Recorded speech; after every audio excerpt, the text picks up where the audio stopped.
దేవుని నామానికి మహిమ ఘనత ప్రభావం కలుగును గాక. చేరి వచ్చిన ప్రతి ఒక్కరికి ప్రభువైన యేసుక్రీస్తు నామములో ప్రత్యేకమైన శుభములు. చేరి వచ్చిన దైవ సేవకులకి మరి దూర ప్రాంతాల నుంచి ప్రయాణం చేసి భారంతోనూ ప్రార్థనతోనూ సిద్ధపడి వచ్చిన ప్రతి ఒక్కరికి ప్రభువైన యేసుక్రీస్తు నామములో ప్రత్యేకమైన వందనం తెలియజేస్తున్నాను.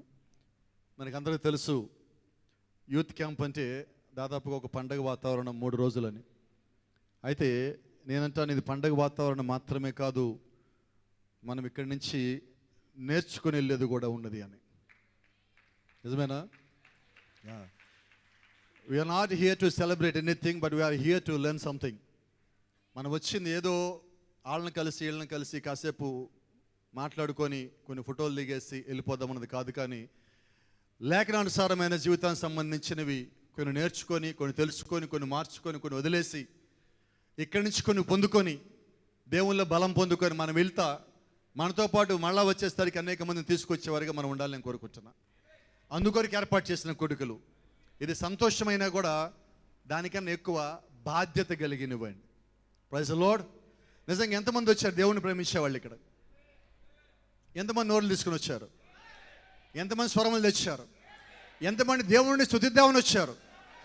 ఆరాధించేవారు వచ్చున్నారా? ప్రార్థన చేసిన వాళ్ళు వచ్చున్నారా? నిజంగా సిద్ధపడే వాళ్ళు వచ్చున్నారా? Praise the lord.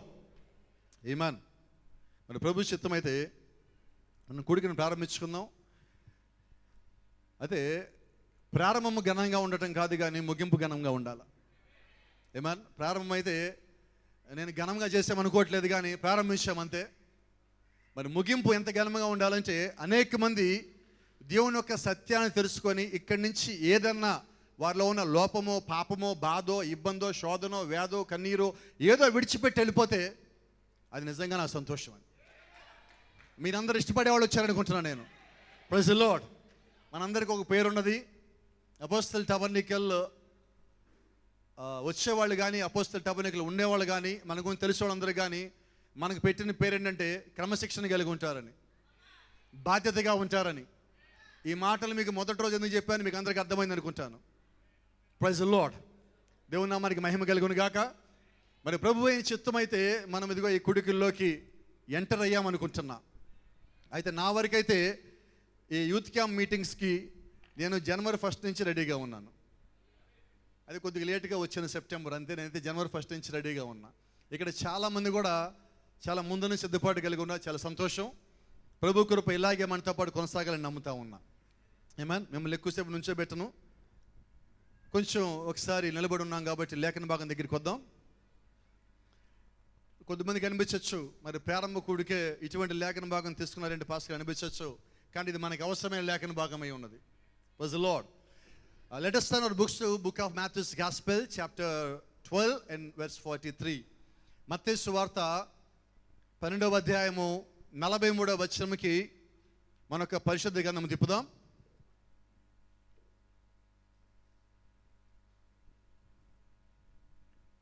నలభై వచనం.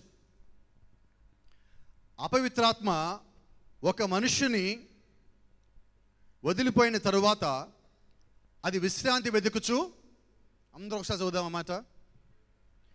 అది విశ్రాంతి వెతుకుచు ఎక్కడండి? నీరు లేని చోట్ల తిరుగుచుండును. విశ్రాంతి దొరకనందున నేను వదిలి వచ్చిన నా ఇంటికి తిరిగి వెళ్ళుదురు అనుకొని వచ్చి ఆ ఇంట ఎవరూ లేక, అందరం చదువుదాం, అందరి దగ్గర ఉంది కదా, అది ఊడ్చి అమర్చినుట చూచి వెళ్ళి తనకంటే చెడ్డవైన మరి 7 దెయ్యములను వెంట పెట్టుకొని వచ్చును. అవి దానిలో ప్రవేశించి అక్కడనే కాపురముండును. కాబట్టి జాగ్రత్త. తర్వాత వచనంకి వద్దాం. అందుచేతనే ఆ మనుష్యుని కడపటి స్థితి మొదటి స్థితి కంటే చెడ్డదగును. అలాగే ఈ దుష్టతరం వారికి సంభవించునను. ప్రార్థన చేసుకుందాం. మహాపరిశుద్ధుడా, మహాగణుడా, సర్వోధికారి, సర్వోత్తముడా, నిత్యము స్తుతుల మీద ఆశ్రయుండువాడా, ఇదిగో ప్రభువా నేడు మరొకసారి మేమందరం కలిసి వాక్యము ద్వారా నేను సమీపిస్తుండగా, నీ యొక్క వాక్యం అనే బల్ల చుట్టూ మేము చేరి ఉండగా మా హృదయాన్ని సంధించండి, మా ఆత్మని యొక్క స్వాధీనంలోకి తీసుకోండి. ప్రయాసతోను భారంతో మేమందరం ఇక్కడ చేరి ఉండగా మా హృదయాలని యొక్క స్వాధీనంలోకి తీసుకోండి. మా ఆలోచనలు నీ యొక్క స్వాధీనంలోకి తీసుకొని పూర్తిగా కూడికి యావత్తు నాయన నీ చిత్తానుసారంగా జడిపించి మా మధ్యలో మహిమ, ఘనత, ప్రభావాలు సమస్తం మీరు మాత్రం పొందుకొనేమని ప్రభు అయిన యేసు క్రీస్తు అనే జీవం కలిగిన నామములో స్తుతిస్తూ ప్రార్థిస్తూ వినయంగా అడిగి వేడుకుంటున్నాము. ఆమేన్. God bless you. దయచేసి కూర్చుందాం అందరం.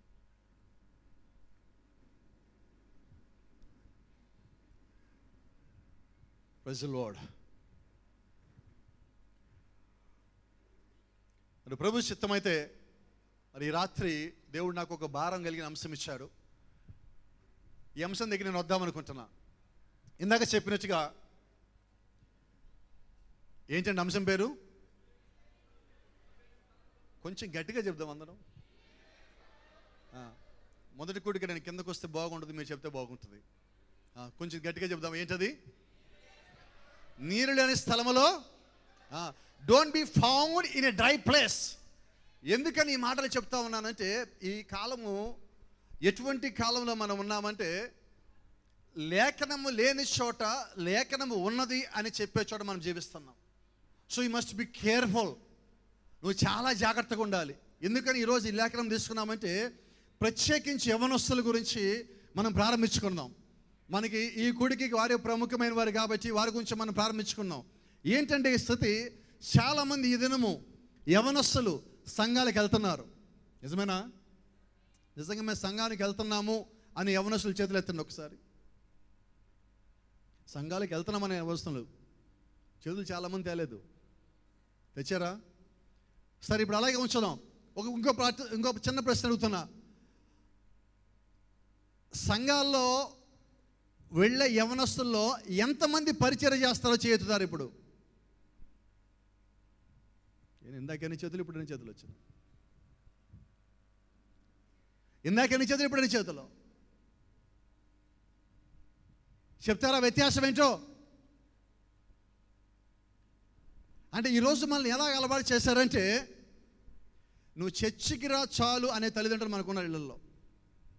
అవునా? నువ్వు చర్చికి రా, నీకేం కావాలని గోదిస్తా, నువ్వేం చెప్తే అది చేస్తా, నువ్వు మాత్రం చర్చికి రా. నేను ఒక మాట చెప్తాను మీకు, ఒక గొప్ప దైవజనుడు చెప్పిన మాట. నువ్వు ఒక వ్యక్తిని బలవంతుడుగా ఎన్నడూ క్రైస్తవుడిగా మార్చలేవు. నిజమేనా? నువ్వు ఒక వ్యక్తిని బలవంతంగా ఎన్నడూ క్రైస్తవుడిగా మార్చలేవు. ఈరోజు చాలామందిని మనం గమనిస్తే చర్చికి వచ్చి మొబైల్ ఫోన్ వాడుతూ ఉంటారు. ఎవరు వాళ్ళు? కొంచెం గట్టిగా చెప్పి వినపట్లేదు నాకు. ఎవరు? యవనస్తులు. ఉద్దేశం ఏంటి? నేనంటాను, చర్చికి వచ్చి నువ్వు యవనస్తుడిగా ఉండి నువ్వు మొబైల్ ఫోన్ వాడుతున్నావంటే అది పాస్టర్ గారి తప్పు కాదు. మొదటిగా నీ తప్పు, రెండోది నీ తల్లిదండ్రుల తప్పు, ఆ తర్వాత కాపరిది. అంతేనా? అయితే మన నేరం మొదట ఎవరి మీద మోపుతాం? కనీసం పాస్టర్ గారన్నా చెప్పండి, వాళ్ళు ఎట్టగా చెప్పరు. ఎవరి మీద మోపుతారు? నేరం ఎవరిది? అయితే మీకు ఒక రహస్యం చెప్పాలి. వాక్యము నీకు చెప్పటానికి పరిశుద్ధాత్ముడు సేవకునికి తాజా అభిషేకం ఇస్తాడు. నిజమేనా? మరి రంగం మీదకి వచ్చి సేవకుడి మీద పరిశుద్ధాత్ముడు వచ్చి నీతో మాట్లాడతావంటే నువ్వు మొబైల్ ఫోన్ చూస్తున్నావంటే అర్థం ఏంటి? ఎవరు నువ్వు కాదంటున్నావు? బైబిల్లో యేసు గురించి చెప్పిన మాట మీకు ఒకసారి జ్ఞాపకం చేస్తా. నన్ను మీరు కొట్టండి, నన్ను తిట్టండి, అవమానించండి, నేను మిమ్మల్ని క్షమిస్తా. తర్వాత నేను వెళ్ళిపోయిన తర్వాత, పరిశుద్ధాత్ముడు వచ్చిన తర్వాత ఆయనకు వ్యతిరేకంగా మీరు ఒక్క మాట మాట్లాడినా మీకు ఈ లోకంలోను, ఈ యుగంలోను, రాబోయే యుగంలోను ఎక్కడా పాప క్షమాపణ లేదు. నిజమేనా? మరి పరిశుద్ధాత్మ మాట్లాడుతూ ఉంటే నువ్వు వేరే పనిలో ఉంటే అర్థమేంటి? దేవుని యొక్క ఆత్మ నీతో మాట్లాడటానికి, నిన్ను సరిచేయటానికి, నీ ఆలోచనలు మార్చడానికి, నీ జీవితం మార్చడానికి, నీ సాక్ష్యం మార్చడానికి ఆయన ప్రయాసపడి, భారం కలిగి, రక్తం కాచి, ఆత్మను వెచ్చించి నీ కొరకు వచ్చినప్పుడు నువ్వు చేయవలసిన మొట్టమొదటి పని ఏంటో తెలుసా? ఆడికి లోబట్టమై ఉన్నది. You must surrender yourself to God. నువ్వు పరిశుద్ధాత్మకి లోబడవలసి ఉన్నావు, దేవునికి లోబడవలసి ఉన్నావు, వాక్యమునకు లోబడవలసి ఉన్నావు. నిజమేనా? ఆమె చెప్పేవాళ్ళు వచ్చినట్టేనా? ఈ మాట నిజమేనా? నువ్వు అంగీకరించగలవా? అంగీకరించడం అంటే నా ఉద్దేశంలో దాని ప్రకారంగా జీవిస్తానని చెప్పటం.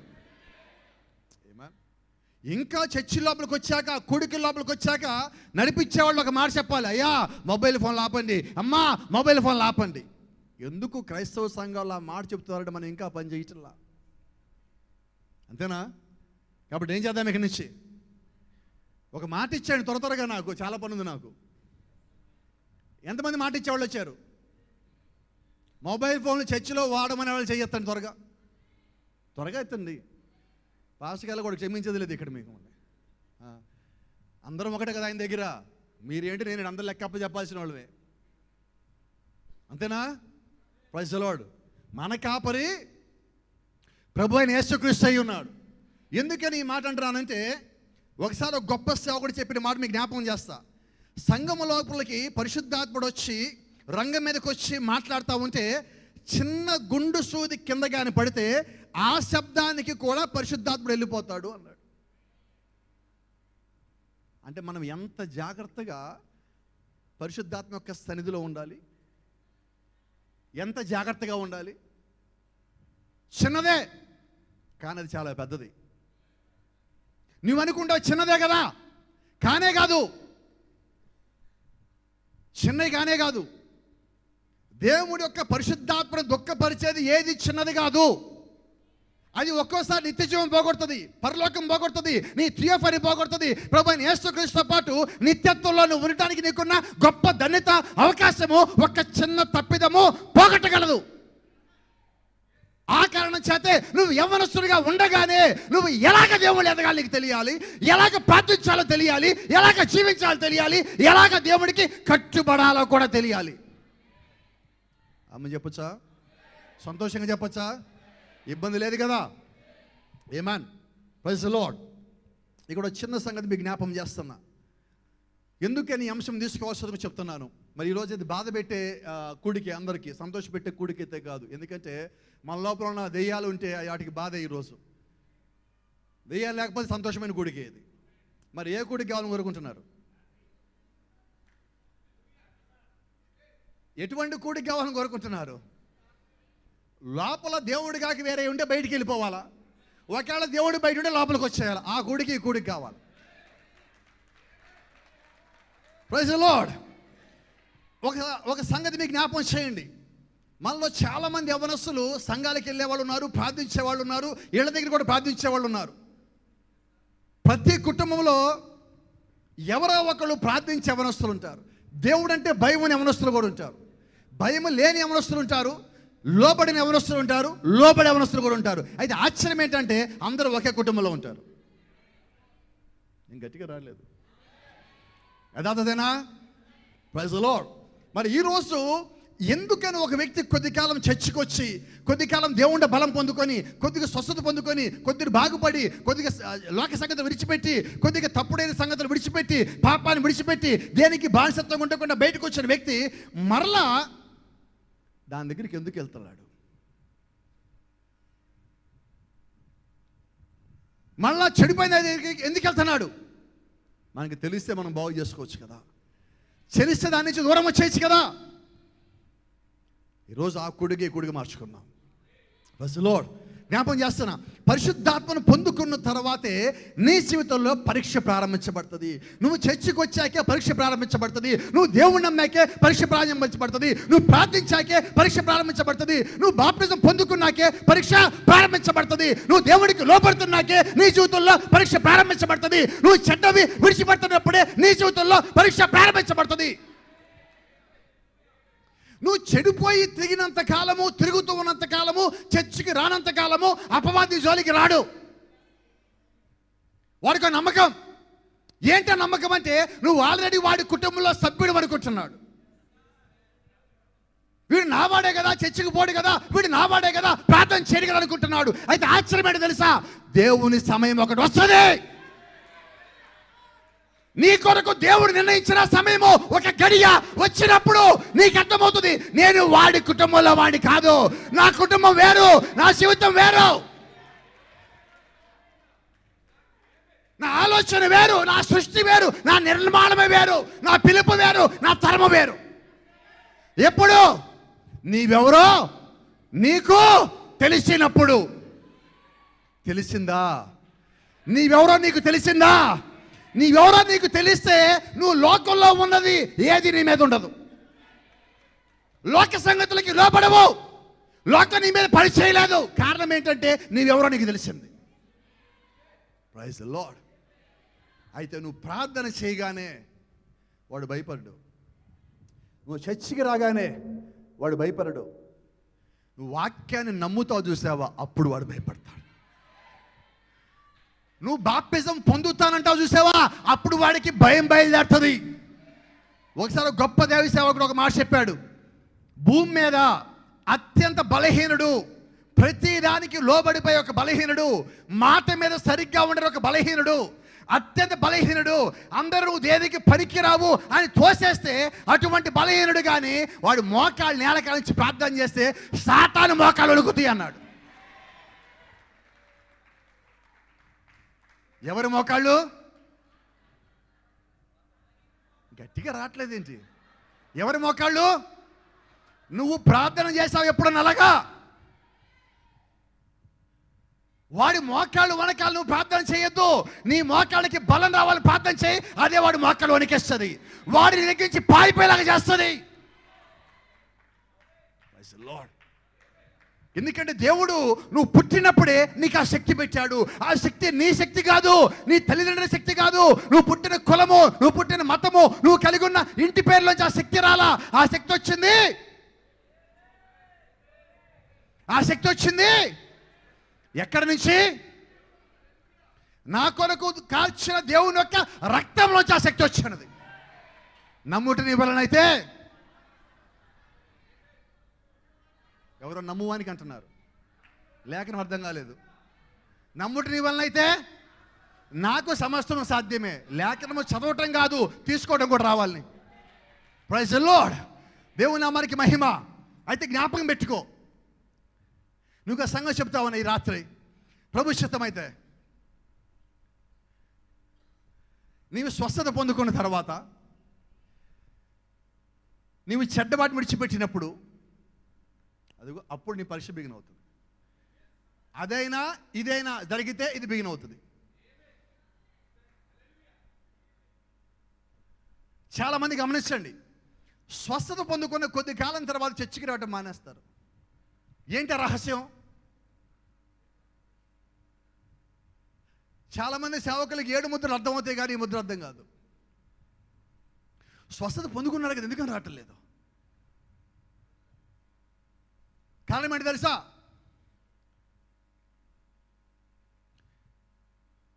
ఆడొస్తాడు. ఎవరు వస్తాడు? వాడిని గౌరవించలేను నేను, ఏమనుకో మాకింది. ఇందా లేఖనం చదివాం, ఒకరిని దెయ్యం విడిచిపెట్టిపోయిన తర్వాత వాడు మళ్ళా తిరిగి వచ్చాక, ఆ ఇల్లు మొత్తం బాగా సర్దున్నాక, వాడు బయటికి పోయి ఇంకో 7 దెయ్యాలు, ఇంకా ఒక మాట ఉంది, వాడికన్నా చెడ్డవైన 7 దెయ్యాలు తీసుకొని వస్తాడు. ఎక్కడికి వచ్చాడు ఇప్పుడు? ఏ ఇంట్లో దేవుని కార్యమైతే జరిగిందో వాడు ఆ ఇంటికి వస్తున్నాడు. మనం అనుకుంటున్నాం ఇల్లు అంటే 4 గోడలు అనుకుంటున్నాం.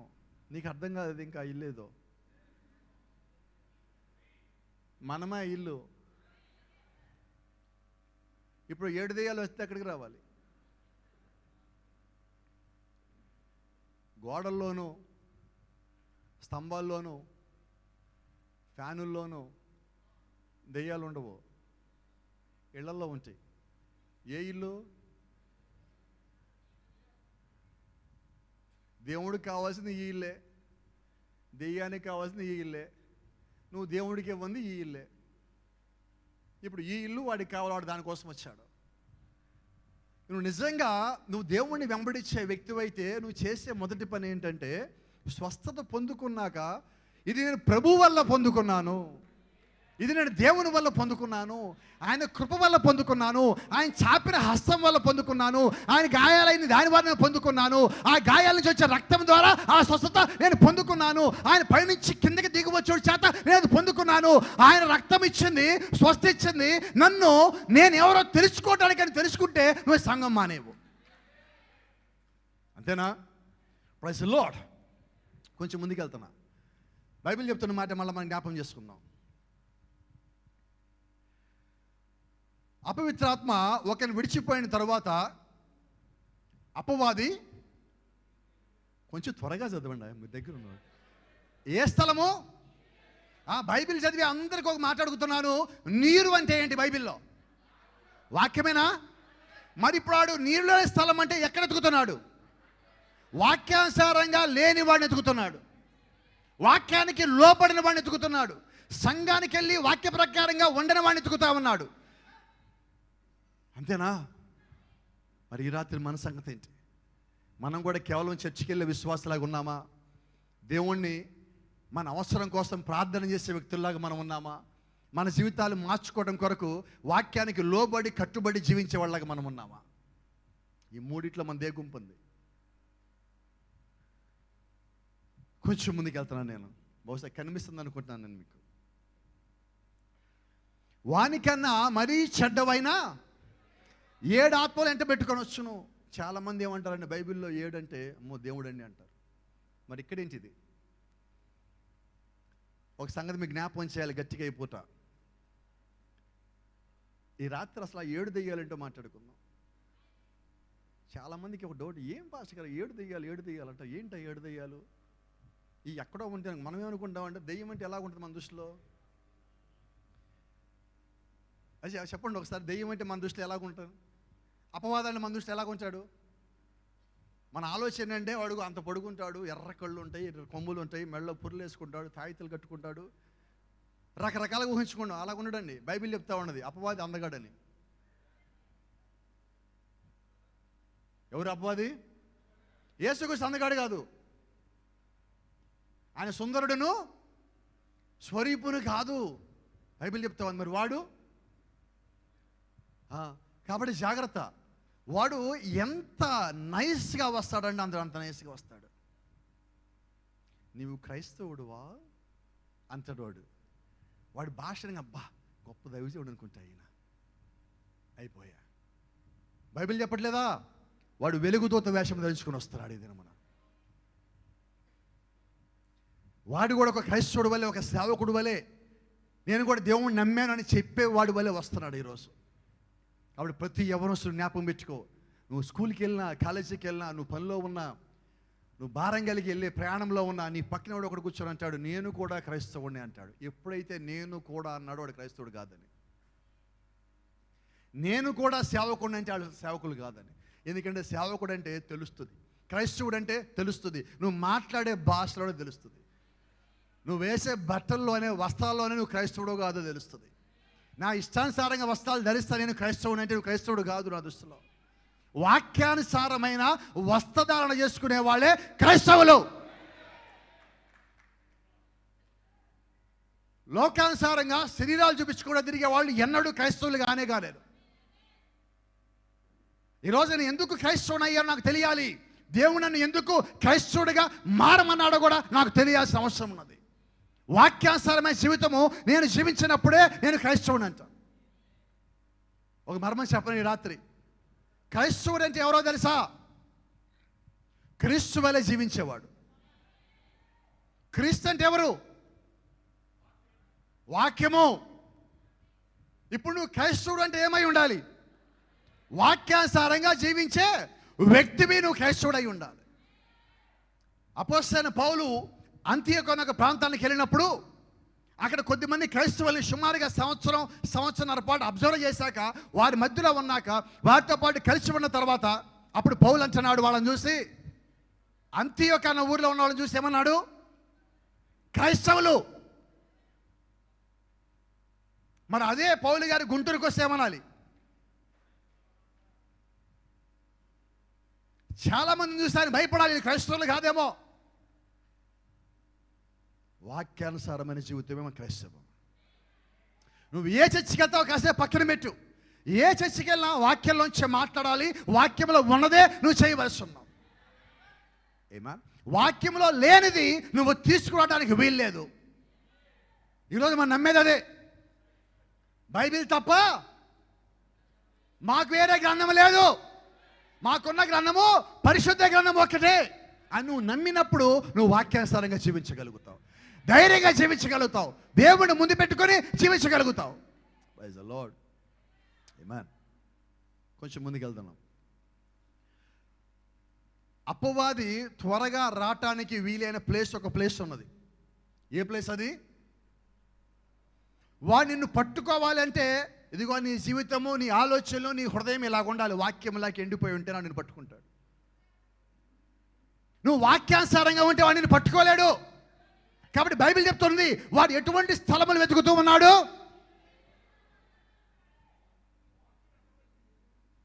వాక్యం అనే నీరు లేని స్థలమును వాడు వెతుకును. యవనస్తులందరికీ, యవనస్తుల్ని తీసుకుని వచ్చిన తల్లిదండ్రులకి, యవనస్తులను తీసుకుని వచ్చిన సంఘ కాపరులకి, కుటుంబస్తులందరికీ ఒక మాట చెప్తున్నా. మన ఇళ్లలో వాక్యానుసారంగా లేకుండా, ఒక క్రమమైన జీవితము లేకుండా ఎవరైనా జీవిస్తూ ఉంటే ఈ 3 రోజులు దేవుడు నీకు అవకాశం ఇచ్చాడు ప్రార్థన చేయటానికి. కాంపౌండ్ పెద్దగా ఉంది కదా తిరగటానికి మనం ఇక్కడ రాలేదండి. దేని కొరకు మనం వచ్చామంటే ఒక్కదానికి కొరకు మనం వచ్చున్నాం. ఏంటో తెలుసా? ఒక్కటి, మన జీవితాన్ని సంపూర్ణంగా దేవుడికి ఇచ్చిపోదాం. అవునా? ఒక మాట చెప్పొచ్చా? నువ్వు నిజంగా క్రమంగా ఉండే వ్యక్తి అయితే నీకు ఒక చిన్న సలహా ఇస్తా, పాటించగలరా? పాటిస్తామని వాళ్ళు చేతులు తీసుకొస్తే ఒకసారి చేయకపోతే, పాటిస్తామని వాళ్ళు అందరూ వద్దండి, త్వరపడి చేతి ఎత్తకండి. పాటిస్తామని వాళ్ళే, పాటిస్తామని నమ్మకం వాళ్ళే చేయొద్దండి. చూసి 2 చేతులు ఉన్నాయి. ఎప్పుడు ఈ క్యాంపస్కి వచ్చాక నీకు ఫోన్ ఎందుకు? ఇక్కడికి చేరుకున్నావు, ఇంక ఫోన్ ఎందుకు? పడదా 3 రోజుల పక్కన? ఎక్కడ రాలేదు. ఎవరో సైదాపురంలో కేకేస్తున్నారు. అక్కడ కరుణమ్మ గట్టికి కేకేస్తుంది, ఎందుకంటే ఆమె దగ్గర ఫోన్ లేదు.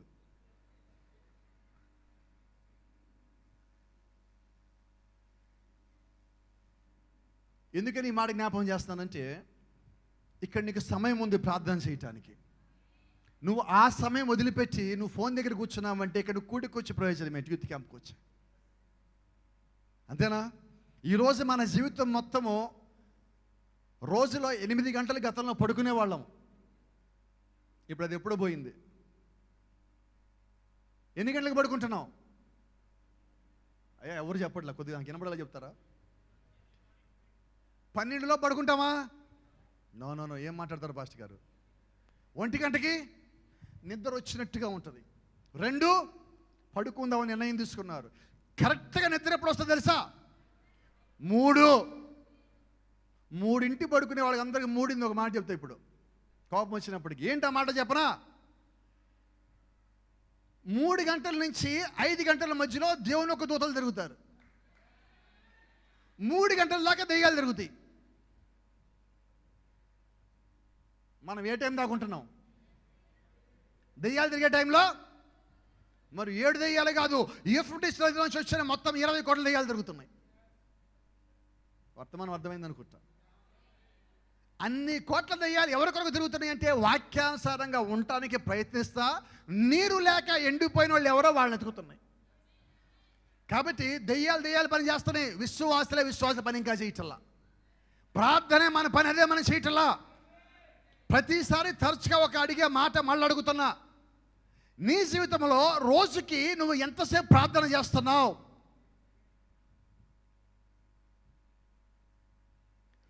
రోజుకి 2 గంటల 40 నిమిషాలు నేను ప్రార్థన చేస్తాను అనేవాళ్ళు మీ కుడి చేయిని మీతో పాటు తీసుకొచ్చినట్లయితే, మీ ఊళ్ళోనే ఇంట్లోనే పెట్టకుండా మీ చెయ్యి ఉన్నట్టయితే ఒకసారి చెయ్యి పైకి ఎత్తచ్చు. ఎంతసేపు? ఏం లెక్క సార్ ఇది? రోజుకి 24 గంటలు, దాంట్లో 10% అంటే దశమ భాగం ఎంత? వినబడలేదు సార్. 2 గంటల 40 నిమిషాలు దేవుడికి ఇచ్చామా? నువ్వు దేవుడికి ఇచ్చింది ఆయనకి మళ్ళా తిరిగిస్తే అది రెట్టింపై నీ మళ్ళా నీ యొద్దకు వస్తుంది. చాలా మందికి అర్థం కావట్లేదు. ఒకసారి ఇలానే ఒక పెద్ద కొడుకు జరుగుతూ ఉన్నది. అది కూడా సుమారుగా 3 రోజుల కొడుకు అనుకుంటా. ఆ కొడుకు జరుగుతూ ఉంటే యేసుక్రీస్తు 3వ దినం అనుకుంటే అందరిని పంపించేసి ఒక మాట అన్నాడు, వీళ్ళు ఆకలితో ఉన్నారు, వీళ్ళకి భోజనం పెట్టడానికి ఏమైనా ఉండదా అంటే, అక్కడున్న పేతురు పక్కన ఆయన వ్యసన పడతాను, ప్రభు మేము కూడా మీతో పాటు ఇక్కడ ఉన్నాం అడవిలో, ఇక్కడ ఈ కొండల మధ్యలో వీళ్ళకి ఏం ఆహారం దొరుకుతుందంటే, వారి మధ్యలో ఒక చిన్న పిల్లోడు ఉన్నాడు. ఆ రోజు స్కూల్కి వెళ్తా వాళ్ళ అమ్మ ఇంట్లో పెట్టి లంచ్ బాక్స్ తీసుకుని వచ్చాడు. ఆ లంచ్ బాక్స్లో ఏమన్నా తెలుసా? 5 రొట్టెలు, ఎన్ని చేపలు. ఆ పిల్లోడు ఏం చేశాడంటే, ఈయనకి ఇచ్చేస్తే నాకేంటి అనుకోలా. నా మాటలు అర్థమవుతున్నాయా? ఆ పిల్లోడు చేసిన పని ఏంటంటే, హృదయంలో ఏమున్నదో బాక్స్ మొత్తం ఇచ్చేసి ఆ పని చేసేసాడు. ఈయనకి ఇచ్చేస్తే నాకేముంటుంది అనుకోవాలా, ఇచ్చేస్తే పోలా. ఎందుకంటే 3 రోజులు కూడికిన్నాడు, 3 రోజులు కూడికలో ఉన్నాడు. ఆ మాటలు ఆ బిడ్డలో పనిచేస్తున్నాయి. ఆ లంచ్ బాక్స్ ఆయన చేతిలో పెట్టాడు. యేసుక్రీస్తు ఆ బాక్స్ తీసుకుని వెళ్ళిపోవాలి, నాకు భోజనం దొరికింది ఈ పూటని. ఆయన ప్రార్థన చేసి మళ్ళా ఇస్తే 4,000 మందో ఏమో భోజనాలు చేశారు, 12 గంపలు పైకెత్తారు. ఒక్క మాట అడగనా? ఇప్పుడు ఆ పిల్లోడు ఆ 5 రొట్టెలు 2 చేపలు అయితే అన్నాడు, ఎక్కువ తిని ఉంటాడు. నిజమలేదు నాకు. ఎత్తినవే పైకెత్తినవే 12 గంపలు అయితే పిల్లోడు ఎంత తిని ఉండాలి? అది నేనేమంటాను, నువ్వు కూడా దేవుడికి సమయాన్ని ఇస్తే దేవుడు నీకు రెట్టింపు సమయాన్ని ఇస్తాడు. నువ్వు ఏమి ఇచ్చావో దేవుడు నీకు తిరిగిస్తాడు. నువ్వు గ్లాసు నీళ్ళు ఇస్తే ఆయన బాటిల్ ఇస్తాడు, నువ్వు బాటిల్ ఇస్తే ఆయన నీకు బకెట్ నీళ్ళు ఇస్తాడు. నీ జీవితం ఇచ్చేసావా, ఆయన నిత్య జీవపు నీళ్ళు నీకు ఇస్తాడు. నువ్వు ఏమి ఇవ్వాలనుకో రెడీ అవుతున్నావో రెడీ అవ్వు, కానీ ఇచ్చే తీరు దేవుడికి ఏదో ఒకటి. నీ హృదయం లోపల నుంచి, from the bottom of your heart you have to give to God. నీ హృదయం లోపల నుంచి దేవుడికి నువ్వేమి ఇచ్చినా కానీ నువ్వు బయట నుంచి ఏది ఇవ్వద్దు. ఎందుకంటే నీ పెదవులతో ఇచ్చేది మళ్ళీ తిరిగి రాదు. ఆయనకి నీకు హృదయం కావాలి, నీ ఆలోచనలు కావాలి, నీ సమస్తము ఆయనకు కావాల్సి ఉన్నది. So you need to be very very very careful. Praise the Lord. గమనించండి, వాడు నిన్ను పట్టుకోవటానికి ఈ స్థలములు ఎతుకుతున్నాడు. నీ జీవితము ఇలాగుంటేనే వాడిని పట్టుకోగలడు. వాక్యము లేక, ప్రార్థన లేక. Praise the Lord. చిన్న మాట, ఎందుకు ఈ మాట మాట్లాడుతానంటే, వాడు బయటికి వెళ్ళాకే దేవుడు లోపలికి వస్తాడు. నువ్వు వాడిని పంపించాలి. అయితే పాస్టర్ గారు, వాడు ఎలా ఉంటాడు సార్ పంపించడానికి? అసలు వాడు ఉన్నాడా లేడా అని నీకు ఒక ప్రశ్నగా వస్తే, నీకు ఈరోజు నేను 7 సంగతులు చెప్తా. ఇంకా నా వర్తమానం దగ్గర రాలా, ఇప్పుడే వస్తున్నా, దారిలో ఉన్నా. అంశం దగ్గరికి రాలా, ఇంకా వస్తున్నా. 7 సంగతులు చెప్తా. ఈ 7 సంగతులు నీ దగ్గర ఉన్నాయో లేదో గబగబా చెప్పేసి నాకు, తర్వాత మాట్లాడుకుందాం. మనం మాట్లాడదామా? Praise the lord.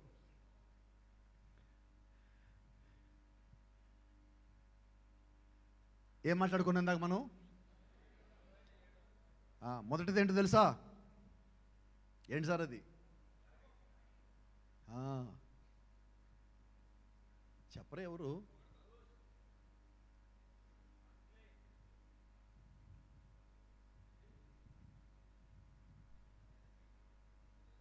అయ్యండి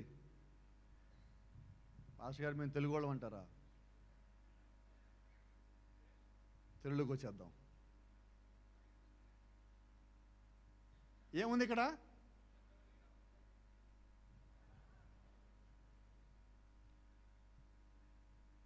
మొదటిది ఏంటి? ఏమో వినబట్టలేదు. ఇప్పుడు చెప్పండి, మనం క్రైస్తవులను గర్వపడదామా? క్రైస్తవంలో గర్వం ఉండదు. గర్వం ఉంటే నువ్వు క్రైస్తవుడు కాదు. మరి కోపం పడకుండా నేను అడిగిన దానికి మంచోళ్ళు వచ్చారనుకున్నాను. ఇక్కడికి వచ్చిన వాళ్ళందరూ మంచోళ్ళేనా? ఒకసారి మేము మంచోళ్ళ వాళ్ళు చేయొచ్చు. మేము మంచోళ్ళు మన వాళ్ళు చేయొద్దండి. నేను ఒక చేయలేదు. కొన్ని చెడ్డోళ్ళు చేయొద్దండి. మంచోళ్ళు కాబట్టి చెడ్డోళ్ళే కదా ఉంది. మీరు అలా కన్ఫ్యూజన్లో ఉండదు, క్లారిటీతో ఉండాలి. ఎప్పుడు మంచోళ్ళమా చెడ్డోళ్ళమా? పాషగారు మాకే అనుమానం వస్తుంది. ఇదేం గొడవ, ఇంతకాలం నా అంత మంచోళ్ళు లేడు అంటున్నావు, కానీ ఇప్పుడే అనుమానం వచ్చేస్తుంది మాకు. నేను అడిగితే అనుమానం వచ్చిందంటే పైకి వెళ్తే నీ సంగతి ఏంటి? సరే, ఒక చిన్న ప్రశ్న, చాలా చిన్న ప్రశ్న అడుగుతా ఉన్నా ఈ రాత్రి మిమ్మల్ని అందరినీ. చిన్న ప్రశ్న, నా దగ్గర గర్వం లేదు అనేవాళ్ళు చేయొచ్చు.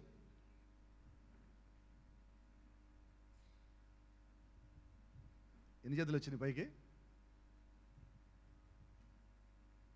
ఎన్ని చేతులు వచ్చినాయి పైకి అంటున్నా. ఇప్పుడు ప్రశ్న ఏంటో చెప్పనా? 7 దెయ్యాల మొదటి దెయ్యం పేరేంటి?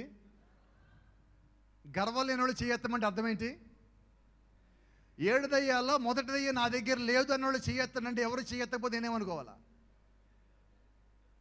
అంటే మీకు క్లారిటీ వచ్చినట్టేనా? ఈ కుడికిలు అయ్యేలోపు ఏం చేద్దాం?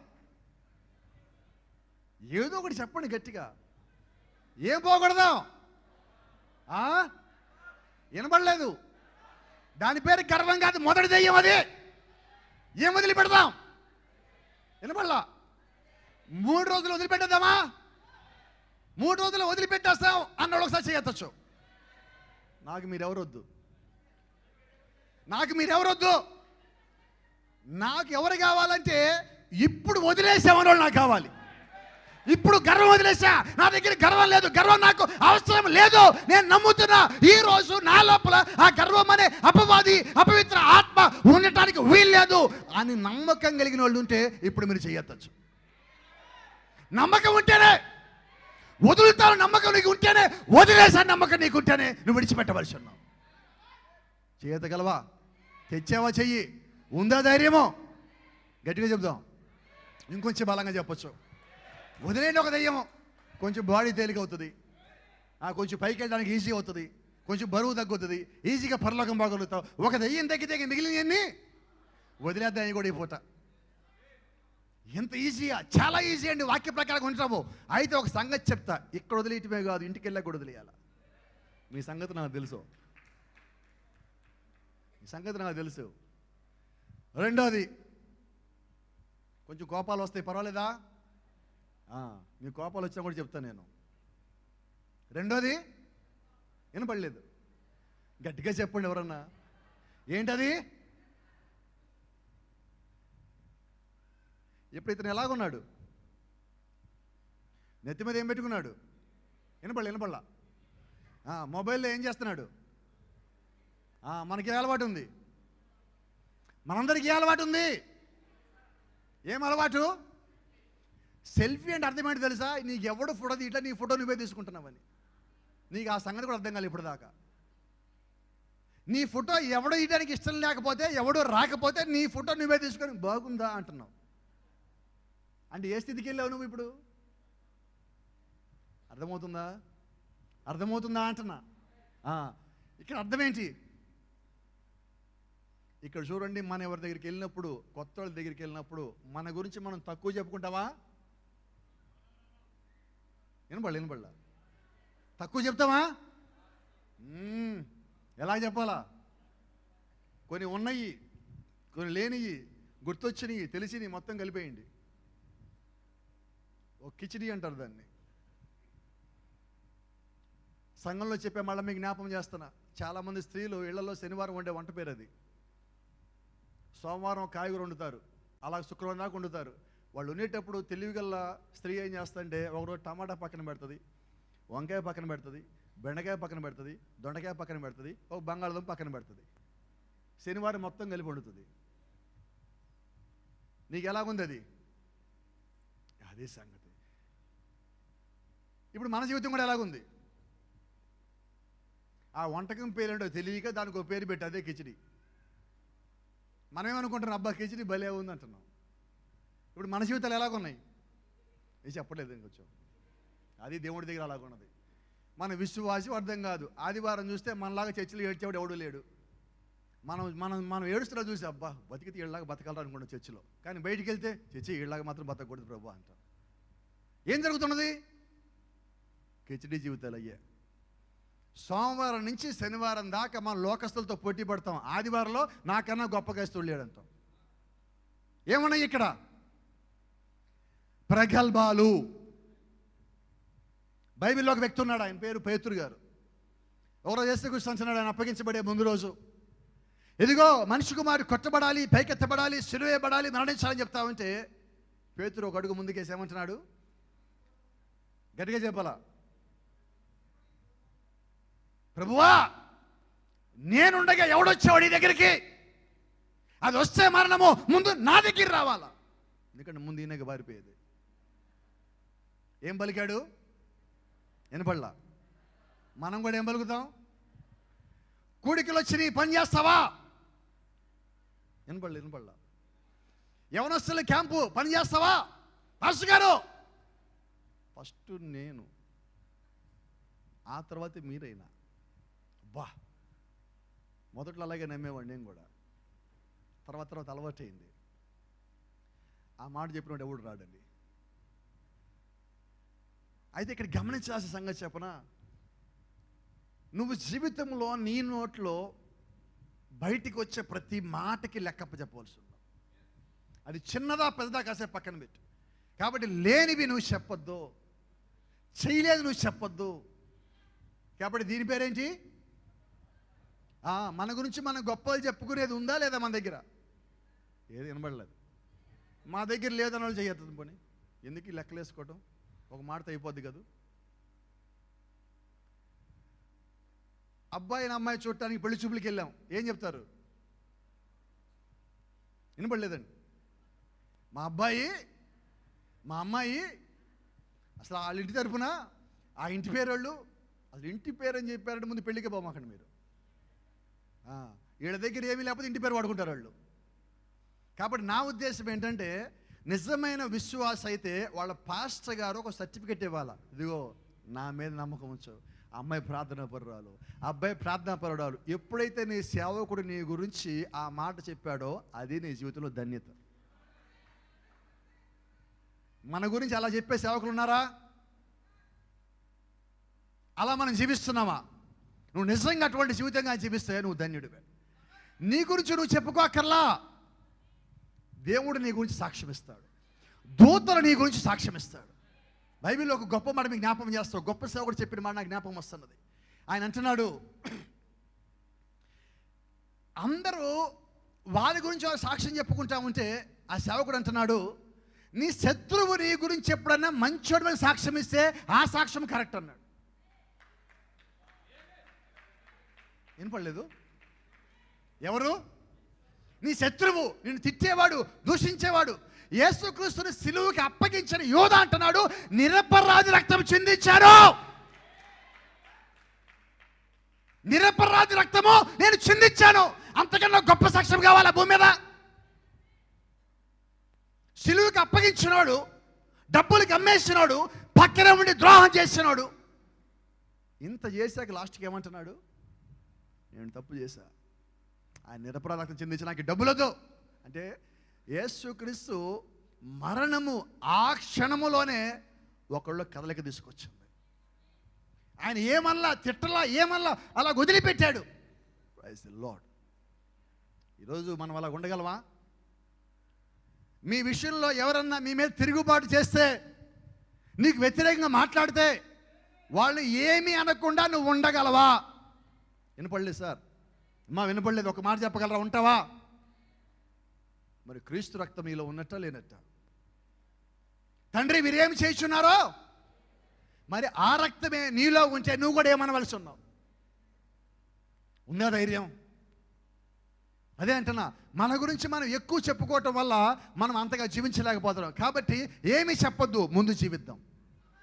ముందు జీవించేద్దామంటే తర్వాత దేవుడు చెప్తాడు, నిజంగా నువ్వు ఆయనకి లోపడితే, ఆయన ఖర్చు పెడితే, ఆయన వాక్యాస్తంగా నీవు ఉంటే, ఆయన చిత్తంలో ఆయన ఆలోచనలో నీవు ఉంటే, నిన్ను గణపరచడము దేవుడు యొక్క పని, ఆయన యొక్క బాధ్యత. నిన్ను బట్టి కాదు, ఆయన నీలో ఉన్నదాన్ని బట్టే నువ్వు ఘనత పొందుకోవాలి. ఏమా నాకు ధైర్యం ఉంది, మరి ముందు లైన్లో సేవకులు కూర్చున్నారు, వాళ్ళు కోప్పడతారని తెలియట్లేదు నాకు ధైర్యం ఉంది, మీకు కూడా ఉందనుకుంటున్నా. అందరూ ధైర్యస్తులు అనుకుంటాను, ఉన్నారా? నిజంగా ధైర్యం ఉన్న వాళ్ళు వచ్చారా? కొంచెం సేవకులు కూడా చేతులు ఎత్తుతండి, కొంచెం నాకు బలాన్ని ఇవ్వండి. వడ్బేషు బేద కొంచెం సేవకులు నాకు ధైర్యాన్ని ఇస్తామని చేయొద్దండి. నేను ఇప్పుడు ఒక మాట చెప్పబోతున్నాను, అందుకని. నేను అంత పెద్ద సేవకుడు ఇంత పెద్ద సేవకుడు అంటున్నారు కదా, కాదండి. నేను వాక్యాన్ని మోసే ఒక గాడిదని. I'm not a big preacher. Surely I can say that.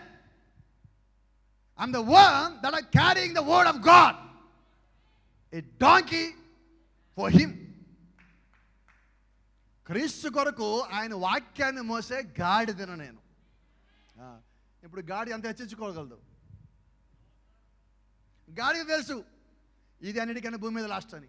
అయితే ఆశ్చర్యం ఏంటంటే దేవుడు గుర్రమెక్కి రాలా, దేవుడు ఏనుగులెక్కి రాలా, ఆయన రథాల్లో కూడా రాలా. ఆయన కూడా అంటే నాకు గాడిద కావాలన్నాడు. అయితే ఆశ్చర్యం చెప్పరా, కట్టబడిన గాడిద కాదు, విప్పబడిన గాడిద కావాలన్నాడు. ఏ గాడిద? ఏ విప్పబడాలి? లోకంతో తయారు చేసిన దాంట్లోంచి విప్పబడిన గాడిద కావాలి. లోకంలోంచి బయటకు వచ్చిన వ్యక్తి నా సేవకి, నా పనికి కావాలి. అప్పుడు వారికి అభిషేకం ఇస్తాను, నా వాక్యం ఇస్తాను, నా ఆత్మనిస్తాను, నా యొక్క మర్మం మొత్తం వారికి తెలియజేస్తానంటున్నాడు. If you are able to surrender yourself to God, then He is able to ordain you. నువ్వు దేవుడికి నువ్వు కానీ పూర్తిగా సమర్పణగా చేసుకోగలిగితే దేవుడు ఆయన ఒక అభిషేకం నీకు ఇవ్వగలడు, ఆయన ఒక ఆత్మ నీకు ఇవ్వగలడు, ఆయనలో ఉన్న సమస్తము నీలో కుమ్మరించగలడు. He is still able to pour His Spirit. ఆయన ఈ దినము కూడా ఆయన ఒక ఆత్మని కుమ్మరించగల శక్తిని కలిగి ఉన్నాడు. అయితే ఆ ఆత్మ లోపల రావాలంటే లోపలి బయటికి పోవాలిగా. ఈ రాత్రి నా ప్రయాసాన్ని తెలుసా, ఈ 7 బయటికి పోతే ఆయన రావాలి. ఆయన రావాలంటే ఈ 7 బయటికి రావాలి. ఎక్కడ రావట్ల శబ్దం ఎక్కడి నుంచి? నాకు కొంచెం ఇటుపక్కన కోపం తెచ్చుకుంటారమ్మా. అయితే మీరు మంచివాళ్ళు, కోపం తెచ్చుకోరు. తర్వాత దాని పేరేంటంటే ఎలాగుంది ఇల్లు? వినపడలా? కొంచెం గట్టిగా చెప్పండి అమ్మా. ఇది ఏ ఇల్లు? ఏ ఇల్లు ఇది? ఏ ఇల్లు చెప్పండి. ఇప్పుడు పైకి ఎలాగున్నాం? అబ్బా ఆ శారీ కొనుక్కోవాలి, అట్ట ఉండాలి ఆమెలాగా. లోపల అందుకే యేసుక్రీస్తు ఒక మాట, సున్నం కొట్టిన సమాధులారా. లోపల ఎలాగున్నది? ఇప్పుడు కోపం వచ్చే మాట చెప్తా, కానీ మీరు మార్చుకుంటారని నమ్ముతున్నా. ఏంటంటే ఇక్కడ ఉన్న సంగతి, మన ఇళ్ళు ఇలాగుంటున్నాయి, మన లోపల హృదయాల ఆలోచనలు ఇలాగుంటున్నాయి. ఇలాగుంటే ఇది 7 దెయ్యాలు ఒక దెయ్యం. ఈ దెయ్యం పేరేంటి? కోపం రాదుగా. ఈరోజు యవనస్తులు ఎలాగుంటున్నారు? వినపడలేదు చెప్పండి. ఒక్కొక్కళ్ళు గడ్డాలు పెంచుకొని, జుట్లు పెంచుకొని, రకరకాల హెయిర్ స్టైల్స్ తిరుగుతూ ఎట్టున్నారు? వినపడలేదు సార్ నాకు. మనల్ని చూస్తే ఎదుటోడు క్రైస్తవుడు అనుకుంటున్నాడా లేదా ఒక్కటి చెప్పండి. ఎందుకు చెప్తారు? ఇప్పుడు కొద్దిమంది ఇళ్ళకి నాకు ఒక అలవాటు ఉన్నది, చాలామందికి నచ్చదు అలవాటు. ఏంటంటే అలవాటు, చెప్పకుండా గృహదేశానికి పోతా ఉంటాను నేను. ఎందుకని? మనకు ఒక అలవాటు ఉంది కదా, పాస్టర్ గారు ఇంటికి వస్తామంటే ఇల్లు ఎలాగ ఉంటుంది? వినపడలేదు. ఎక్కడెక్కడ సర్దేస్తాం మనం. ఏ గది? పాస్టర్ గారు వచ్చి కూర్చునే గది లోపలంతా అలాగే ఉంటుంది. ఇదిగో ఇలా ఉంటుంది లోపలంతా. అంటే ఇప్పుడు మనం కూడా ఏం చేస్తామంటే చర్చికి వచ్చేటప్పుడు మొత్తం సర్దేసి ఇలాగ వచ్చేస్తున్నాం, లోపల మాత్రం అంతా ఇలాగే ఉంటుంది, మారటల్లా. అంటే ఇక సంగతి అంటే చెప్పరా, ఏమి తీలా, అన్నీ పక్కే సరిపాం. మరి అపశుభ్రత ఉన్న చోట దేవుడు ఉంటాడా? మరి హృదయాలు అపరిశుభ్రంగా ఉంటే దేవుడు ఉంటాడా? పరిశుద్ధాత్మ రాగలడా? ఈరోజు మన సమయం ఏంటో చెప్పనా, మన స్థితి ఏంటో చెప్పనా, మేకప్కు పెట్టే టైము ప్రార్థనకి పెట్టాం. ఎక్కడ రాలేదే? అవునా కదా? మేకప్కి ఎంతసేపు? డ్రెస్ సెలెక్ట్ చేయడానికి ఎంతసేపు? నిన్న కూడా ఆదివారం చెప్తున్నట్టుకోండి చర్చిలో నేను. ఆదివారం ఉదయము మా కోప్పడికండి, స్నానం చేసి వచ్చాక 2 తలుపులు తీసి నుంచుంటారు.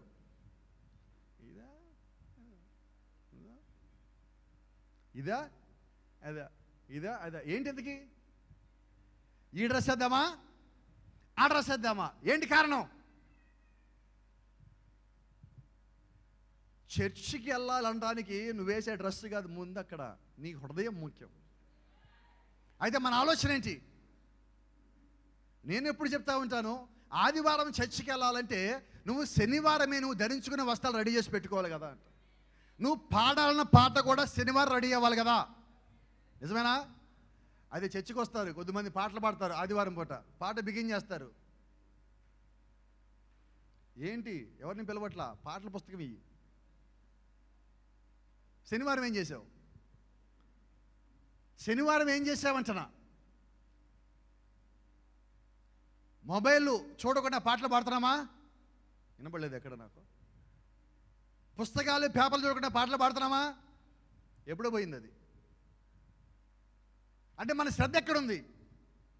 నాకు ఆశ్చర్యం, ఎప్పుడు నాకు అర్థం కావట్లేదు. ఎప్పుడో పెళ్లి చేసుకునేటప్పుడు, పెళ్లి సంబంధాలప్పుడు, పెళ్ళప్పుడు అయిన గొడవ, దాని తాలూకా మాటలు ఎక్కడ కూర్చున్నాం, వాళ్ళు ఏమన్నారు, మంచంలో ఉండి చచ్చిపోయేటప్పుడు జ్ఞాపకం ఉంటాయి. ఒక పాట ఎందుకు గుర్తుండదు? ఆ రోజు పెళ్ళి ఇలాగ అనలేదా అంటాడు. ఎప్పుడు 60 ఏళ్ళు వచ్చిన పెళ్ళి వాళ్ళిద్దరికి, అప్పుడు కూడా ఏమంటాడు? కానీ పాట పాడమంటే గుర్తుండటల్లా. అయితే నేనంటున్నాను, యవ్వనస్తులైన మీకేమైంది చెప్పచ్చా? ఆలోచనలు స్థిరంగా లేక. ఎందుకు స్థిరంగా లేదంటే ఇదిగో లోపల మొత్తం ఇలాగైపోయింది. ఇప్పుడు ఇక్కడ ఏ వస్తువు ఉందో చెప్పండి, 2 వస్తువుల పేర్లు గబాబు చెప్పండి. అది పరిస్థితి. అన్నీ ఉన్నాయి కానీ పని చేసే స్థితిలో లేవు. అది అపరిశుభ్రత అంటే. బయటికి కనిపించే దాని గురించి మాట్లాడటం లేదు, లోపల ఉన్నదాని గురించి మాట్లాడుతున్నా. నువ్వు నిజమైన యవ్వనస్తుడు అయితే ఈ రాత్రే నీ హృదయం కడగబడాలా, ఈ రాత్రే నీ హృదయం దేవుడికి అప్పగించబడాలా.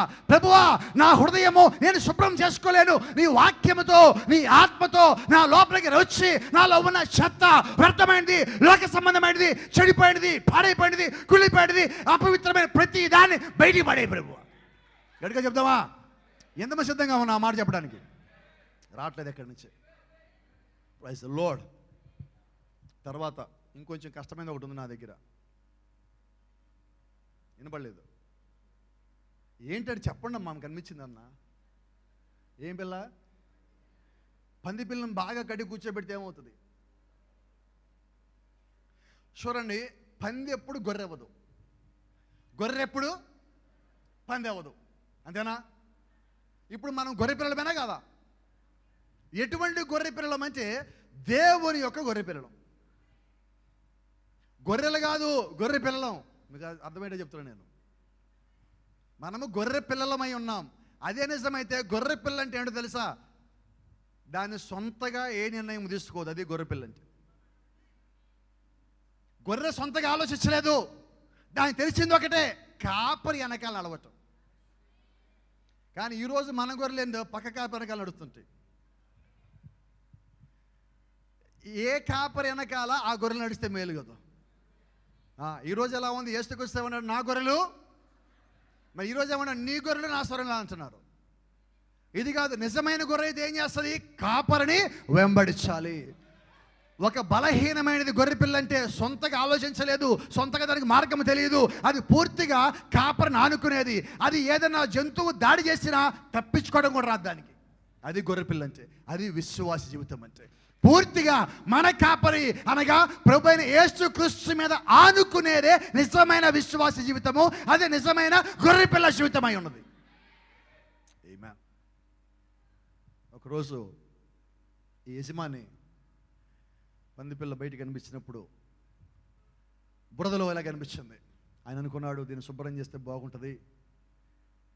ఆయన పూర్తిగా శుభ్రం చేసి ఇంట్లో పెట్టి ఒక పరుపేసి సోఫా వేసి, ఇదిగో ఇక్కడ కూర్చో, ఇక్కడ పడుకో, ఈ భోజనం తిను, బయటికి మాత్రం వెళ్ళమాక, జాగ్రత్తగా ఉండు, బురదలో తిరగద్దని చెప్పాడు. అది ఏం చెప్పినా ఏమన్నది? ఎస్ మాస్టర్ అన్నది. ఎస్ మాస్టర్ అని. బయటికి వెళ్ళవు కదా, నో మాస్టర్. ఇంట్లో ఉంటావు కదా, ఎస్ మాస్టర్. బురదలోకి వెళ్ళవు కదా, నో మాస్టర్. పరుపులను పడుకుంటావు కదా, ఎస్ మాస్టర్. సోఫాలను కూర్చున్నావు కదా, ఎస్ మాస్టర్. ఇక్కడ పెట్టి తింటావు కదా, బయటికి పోవు కదా, నో మాస్టర్. ఇక్కడే ఉంటాను. మాస్టర్ చెప్పిన ఏమన్నది? Yes yes yes yes. ఏం చెప్పినా ఎస్ అన్నది. ఆయన ఊరికి వెళ్ళి వస్తా, ఒక టైం చెప్పాడు, ఆ టైంకి వెళ్ళి వస్తా, నువ్వు అప్పటిదాకా జాగ్రత్తగా ఉండాలి, నీకు కావాల్సిన రెడీ చేసి పెట్టిపోయాను అన్నాడు ఆయన. Praise the Lord. ఆ మాస్టర్ అన్నట్టుగానే ఊరికి వెళ్ళాడు, వచ్చాడు. ఇప్పుడు పందిపిల్లి ఎక్కడ ఉంది? లేదు, ఇంట్లో సోఫాలోనే ఉంది. ఇంట్లో సోఫాలోనే ఉంది, కానీ ఇలాగుంది. ఇంట్లోనే ఉంది, సోఫాలో ఉంది, ఇలాగ ఉంది. ఇప్పుడు మాస్టర్ వచ్చాడు, నువ్వు బయటికి వెళ్ళావా అన్నాడు. No master. పచ్చాబద్ధం. బురదలో వెళ్ళావా? చేసి నేను వెళ్ళలేదు మాస్టర్. యేసుక్రీస్తు రెండవ రాకడ ఇలాగే ఉంటుంది. యేసుక్రీస్తు రెండవ రాకడ ఇలాగే ఉంటుంది. ఆయన నీకు అన్నీ ఇచ్చి నువ్వు జాగ్రత్తగా ఉండు. ఆ బురదలోకి మళ్ళా పోవద్దు, పాత జీవితంలోకి నువ్వు మళ్ళా పోవద్దు, చెడిపోయిందంటే మళ్ళా పోవద్దు, వ్యర్థమైన దాంట్లో మళ్ళా పోవద్దు, కంపు కొట్టేది దానిలో నువ్వు పోవద్దు, వ్యసనమైన దాంట్లో నువ్వు పోవద్దు, లోక సంబంధం పోవద్దు. నువ్వు ఇక్కడే ఉండు, నేను వచ్చి తీసుకొని పోతా. ఆయన మాటలు కట్టుబడిగా నువ్వు కానీ జీవించినట్లయితే ఆయన వచ్చే సమయానికి నువ్వు రెడీ అయి ఉండాలా, ఆయన చెప్పినట్టుగా రెడీ అయి ఉండాలి. You don't have any choice and option to choose your self. నీ అంతటిగా నువ్వు నిర్ణయాలు తీసుకోవడానికి వీలు లేదు. ఆయన చెప్పిన దానికే కట్టుబడి ఉండాలి. Praise the lord. ఆమేన్. ఏంటి ఈ జీవితం అంటే? ఇదిగో ఈ జీవితం. ఏ జీవితం సార్ ఇది? గట్టిగా చెప్పచ్చు. అంటే ఇప్పుడు మన జీవితాలు ఎలాగ ఉన్నాయి? కోపం వస్తుంది చాలామందికి. ఏం చేద్దాం అనుకో మమ్మల్ని ఇక్కడ పిలిచారు పాస్టర్ గారు, ఏమంటారు మమ్మల్ని, ఎన్ని మాట్లాడుతున్నారు మీరు ఇక్కడ కూర్చోబెట్టి. నేను అంటల్లా, ఈ జీవితం మాలో లేదంటే మీరు చేయొద్దండి, అప్పుడు నేను కూడా ఒప్పుకుంటా. ఎందుకంటే మీకు అందరికీ ఒక ధైర్యం ఉన్నది, ఒక నమ్మకం కూడా ఉన్నది, ఒక భయం కూడా ఉన్నది. ఏంటంటే మన మధ్యలో యేసుక్రీస్తున్నాడని. అందుకని ఇంత కాముగా ఉన్నారు. లేదా అందుకు నడవించేవాళ్ళు ఇక్కడ మీరు. అదే మన ఇంటి పక్కన వాళ్ళు అంటే ఏం చేసి ఉండేవాళ్ళం? వినపడలా. మా అంకమ్మ వాళ్ళు వచ్చారు, మాట్లాడట్లేదు ఎవరు. మన ఇంటి పక్కన వాళ్ళు వస్తే ఏం చేసేవాళ్ళం మనం? మన ఇంటి పక్కన అంటే ఊరుకుంటాం ఈ మాటలు. ఇక్కడ వాక్య భయం ఉంది కాబట్టి మనం కాముగా ఉన్నాం. తర్వాత ఇంకొకటి ఉన్నది, ఇది కొంచెం బాధాకరమైనదే, అయినప్పటికీ ప్రయత్నం చేద్దాం. అసభ్యత. ఇది ఇంకొక దెయ్యం పేరు. ఈరోజు చాలామందిని చూస్తున్నాం మనం మాట్లాడే పదాలు ఎలాగుంటున్నాయి, మనం జీవించేది ఎలాగుంటున్నది. ఎదుటోడు ఎవడు ఏమనుకున్నా నేను ఇంతే అనే స్వభావంలోంచి ఇది వస్తుంది. అయితే ఇక్కడ ఒక మాట కూడా చెప్పగలను. ఆ 7లో మన దగ్గర 7 ఉన్నాయో లేవదు, కానీ ఏదో ఒకటి మాత్రం ఉంటున్నది. ఇది అన్నిటికన్నా ప్రమాదకరమైనది. నీ ఇంట్లో వాళ్ళు కూడా నేను అసహించుకునే దెయ్యం ఇది. మీరు గమనించండి, ఎప్పుడన్నా ఒక వ్యక్తికి దెయ్యం పట్టింది అన్నారనుకోండి, ఎప్పుడన్నా ఆ వ్యక్తి నీట్గా ఉంటాడా ఉండడా? ఏదో ఒకటి చెప్పండి. ఉన్నాడు. ఎందుకని? అది లక్షణం. వాడు చక్కగా కూర్చోడా? కూర్చోడు. ఎందుకని? వాళ్ళ లక్షణం. సరిగ్గా మాట్లాడు. ఎందుకని? అది వాళ్ళ లక్షణం. కాబట్టి ఇప్పుడు ఇలాగ మాట్లాడుతుంటే అది ఆ దెయ్యం యొక్క లక్షణం. అయితే మనము దేవుని పిల్లలము, ఆ పిల్లలం కాదు. అయితే అపవాదం ఏం చేశారంటే మనకు తెలియకుండా ఇవన్నీ మన లోపలికి పంపించేశాడు. నువ్వు ఇప్పుడు దేవుడు కుమారుడివి కుమార్తె తెలుసుకున్నావు కాబట్టి వాటిలోంచి బయటకు వచ్చేసాడు. ఎప్పుడు? ఇప్పుడే. ఈ రాత్రే నువ్వు వాటన్నిటిలోంచి బయటికి రావాల్సి ఉన్నావు. ఇంకొక రోజు గురించి నువ్వు ఆలోచన చేయొద్దు. ఇది ఎలాగా? చాలా సులభం. ఇంకొకటి ఉంది, ఇది కూడా పెండింగ్ ఉంది, ఇది కూడా పోటీకి తీసుకొచ్చేసి వెళ్ళిపోదాం. ఏంటి సార్ ఇంకొకటి? వినపడలేదు. ఇదేదయ్యం ఇది? వాస్తవంగా మనకెవరూ పోటీ కాదు, మనకి మనమే పోటీలు తయారు చేసుకున్నాం. ఇది ఏమైనప్పుడు చెప్తాను, కొంచెం ధైర్యం చేస్తాను. సేవకుల్లో ఉంది, సంఘాల్లో ఉంది, విశ్వాసుల్లో ఉంది, కుటుంబాల్లో కూడా ఉన్నాయి. ఇవి ఇక్కడ లేదు, అక్కడ లేదు, ప్రతి చోట ఉన్నది ఇది. ఆ సంఘం కన్నా మన సంఘం పెద్దది అవ్వాలి, వాళ్ళకన్నా పెద్దది కట్టాలి, వాళ్ళకన్నా స్టార్ పెద్దది పెట్టాలి, వాళ్ళకన్నా పెద్ద కొడుకు పెట్టాలి, ఆయనకన్నా పెద్ద పాస్టర్ గారిని పిలవాలి. ఇది చర్చిలకి, సంఘాలు, పాస్టర్ వీళ్ళ కూడా ఇది. అయితే మనకేంటి? పాస్టర్ గారు వాళ్ళతో మాట్లాడుతున్నాను, వాళ్ళతో గారు నాతోనే మాట్లాడాలి, ఏదైనా నాకే అప్పు చెప్పాలి, నాతోనే ఉండాలి, నా పక్కనే, నేను ఆయన పక్కనే ఉండాలి. ఇది ఒక గొడవ. అసలు నేనేమంటానంటే, నువ్వు పాస్టర్ గారి పక్కన కాదు, నువ్వు దేవుడి పక్కన ఉండాలి. ఆ సంఘం ఈ సంఘాన్ని పెద్దది కాదు. నీ ఇద్దరున్నా నువ్వు అమెరికా ప్రెసిడెంట్ గానే పెద్దోడివి. ఇద్దరు విశ్వాసులు ఉన్న పాస్టర్ గారు నా దృష్టిలో అమెరికా ప్రెసిడెంట్ గానే పెద్దోడు. మరి మీ సంగతి ఏంటో నాకు తెలియదు. చాలాసార్లు చెప్తా ఉంటే మాది చిన్న సంఘం అండి, చిన్న సంఘం అండి, కోప్పడు మాకండి అయ్యా. యేసుక్రీస్తు సంఘం ఎంత? వినబడలేదు. 11. 12 తీసేయండి, కొట్టేయండి, కేసు కొట్టేస్తారు కదా 12ని. ఈ 11 మందిలో సిలువేసేటప్పుడు ఎంతమంది ఉన్నారు? 2. తల్లికి తప్పదు, మిగిలినోడు ఒకడు వచ్చాడు, యోహాను ఉన్నాడు పక్కన. ఎంతమంది ఆయన సంఘం? ఇప్పుడు ఎవరిది పెద్ద సంఘం? 2 విశ్వాసులు మన సంఘమే పెద్ద, యేసుక్రీస్తు సంఘం కన్నా. నీకు ఎప్పుడైతే ఆలోచన వచ్చిందో మన చిన్న సంఘం అనో, అయితే రాత్రి ఒక మాట చెప్తా, అసలు నా దేవుడు చిన్న సంఘాలు ఇచ్చే దేవుడు కాదు. నా దేవుడు చిన్న చిన్న పనులు చేసే దేవుడు కాదు. నాకు ఆ రోషం ఉంది. చిన్న చిన్న పనులు చేస్తాను ఆయన చెప్పొద్దు. ఆయన పెద్ద కార్యాలు చేయగలిగే దేవుడై ఉన్నాడు, గొప్ప కార్యాలు చేయగలిగే దేవుడై ఉన్నాడు, ఘనమైన కార్యములు చేసే దేవుణ్ణి ఈరోజు మనం కలిగి ఉన్నాం. నీ అవసరాల కోసం దేవుణ్ణి చిన్నోని చేయొద్దు. కొద్దిమంది ప్రార్థిస్తారు, ప్రభువా నాకు చిన్న ఉద్యోగం ఈ ప్రభు. నా దేవుడు చిన్న కార్యాలు చేయడు, అందుకే నీకు చిన్న ఉద్యోగం రాచల్లా. ప్రభువా నాకు చిన్న ఇల్లు చాలు ప్రభు. ఎందుకు అడుగుతున్నావు అట్లాగా? నీకు ఆల్రెడీ ఆయన ఇల్లు కడతానన్నాడు కదా. నీకు నమ్మకం లేదు. అది సైజులు నువ్వు డిసైడ్ చేయొద్దు. నీకు ప్రార్థన చేయటం వస్తే ఒక మాట చెప్తా, దేవుడికి ఎలాగ ప్రార్థన చేయాలో తెలియకే ఈరోజు మన జీవితంలో కార్యాలు జరగట్లా. ఎలాగ ప్రార్థన చేయాలో తెలుసా? ప్రభువా నా జీవితంలో నాకు ఏం కావాలో నీకు తెలుసు, అవి ప్రభువా ఈ ప్రార్థన చేద్దాం. అయితే మనమేం చేస్తాం తెలుసా? ఎలాంటి వాళ్ళతో తెలుసా? మనకి ఏం కావాలో మనమే చెప్పేస్తాం, మనమే అడిగేస్తాం. నువ్వు నాకు ఏదైనా చెప్పు ప్రభు, ఇది మాత్రం నాకు కావాలి ప్రభు. నువ్వు ఎక్కడ అడిగావు? అడగలా, ఆయన ఇబ్బంది పెట్టావు, అందుకని అవ్వట్లేదు. ఏదో చేయి ప్రభా, నాకు మాత్రం ఉద్యోగం రావాలి ప్రభా. నాకు ఆళ్ళ ముందు పరువు పోతుంది, వీళ్ళ ముందు పరువు పోతుంది. నీ పరువులు పోగొట్టకుండా ఉండడానికి ఆయన ఉద్యోగాలు ఇయ్యడు. నీ జీవితంలో అది వచ్చేది ఉంటే అది వస్తుంది. కాబట్టి నేనేమంటానంటే, నువ్వు ఇతరులతో నువ్వు పోటీ పడద్దు. ఈ పోటీ అనేది అన్నిటికన్నా పెద్ద దయ్యం. ఒకసారి చిన్నమాట మీకు జ్ఞాపకం చేస్తాను, కొంచెం ముందుకెళ్తాను, సమయం పరిగెత్తుంది. మరి ఓసారి ఒక మంచి సహోదరుడు ఆయన ఇంట్లోంచి బయటికి బయలుదేరాడు, జాగింగ్ చేసుకుంటూ బయటకు వెళ్తున్నాడు. ఈయనకన్నా ముందు ఒకడు వెళ్తున్నాడు, నిదానంగా ఆయన దాచాడు. తర్వాత ఇంకొక ఆయన ముందు కనిపించాడు, ఈయన నాకన్నా ముందు వెళ్తాను, ఆయన కూడా దాటిపోయాడు. ఇంకొకటి ముందు కనిపించాడు, ఆయన కూడా దాటిపోయాడు. ఇంకో స్పీడ్ పెంచాడు. లాస్ట్కి ఏం జరిగిందో తెలుసా? ఆ ఇల్లు కూడా దాటి వెళ్ళిపోయాడు. ఏ ఇల్లు ఆయనది, ఆ ఇల్లు కూడా దాటి పరిగెత్తుతూ ఉన్నాడు. ఎందుకు? జాగింగ్ వెళ్ళింది దానికి, అయిపోయాక ఇంటికి రావాలని. కానీ ఆళ్ళతో ఏళ్ళతో పోటీ పెట్టుకుని ఎక్కడికి వెళ్ళాడు ఇప్పుడు?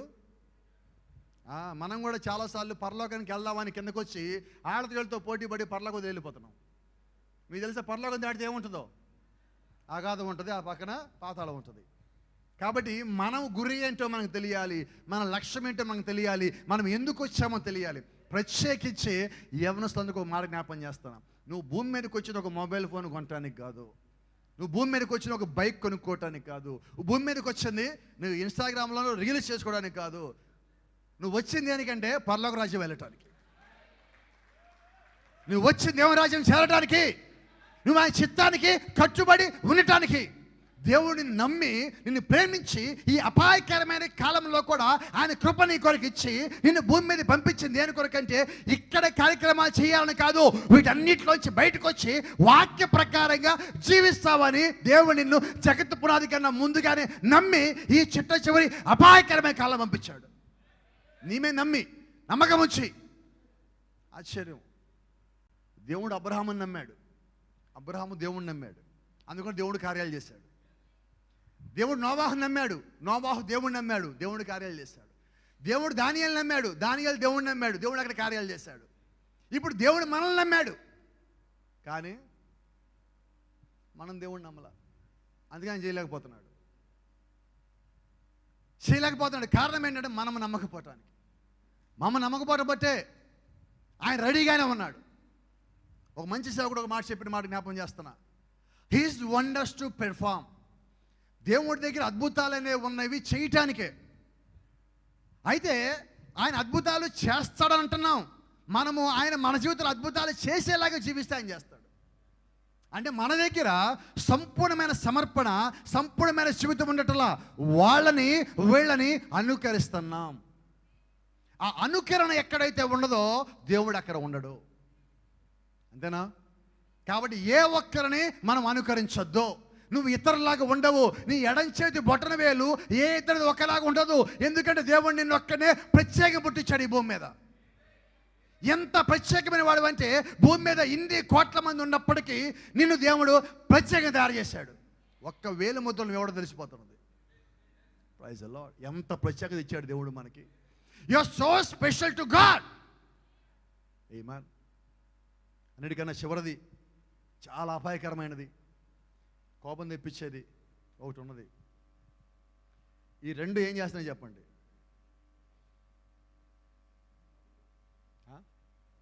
వినపడలా?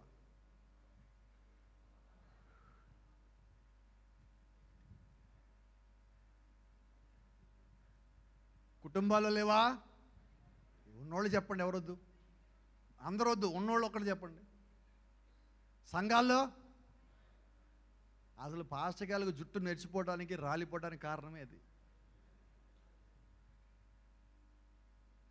పరిచర్యకు వచ్చిన కొత్తలందరికీ బలమైన నల్లని వస్తే నిగనిగలాడే జుట్టు ఉంటుంది. ఆ తర్వాత నాతో పోటీ పడతా ఉంటారు.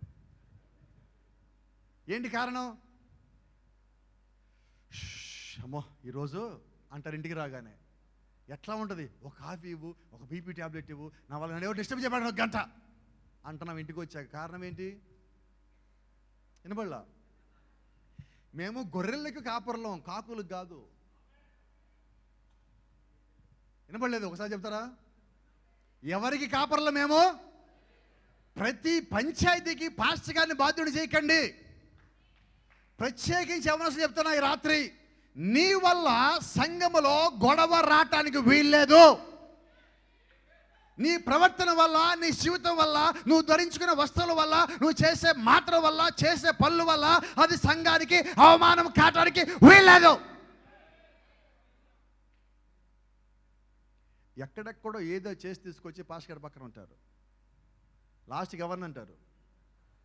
చూసారా పాస్టర్ గారు బయట నేను చెప్తాడా స్టేజ్ మీద, లోపల చూసారా ఆయన చూన్నాడు, చూసారా? ఏది స్ట్రైట్గా చెప్పరు, సగమే చెప్తారు. ఎవరిళ్ళు? ఎవరండి వీళ్ళు? కాకులు, లోకులు. మీరైతే విశ్వాసులు. ఎవరు? విశ్వాసులు అంటే సమాధానపరుచువారు, గొడవలు పెట్టేవాళ్ళు కాదు, గొడవలు తగ్గించేవాళ్ళు. ఒక మాట మీకు జ్ఞాపకం చేస్తా, మంచి రహస్యం ఇది, మీకు అందరూ తెలిసిన రహస్యం అయినా కూడా మళ్ళీ చెప్తున్నా.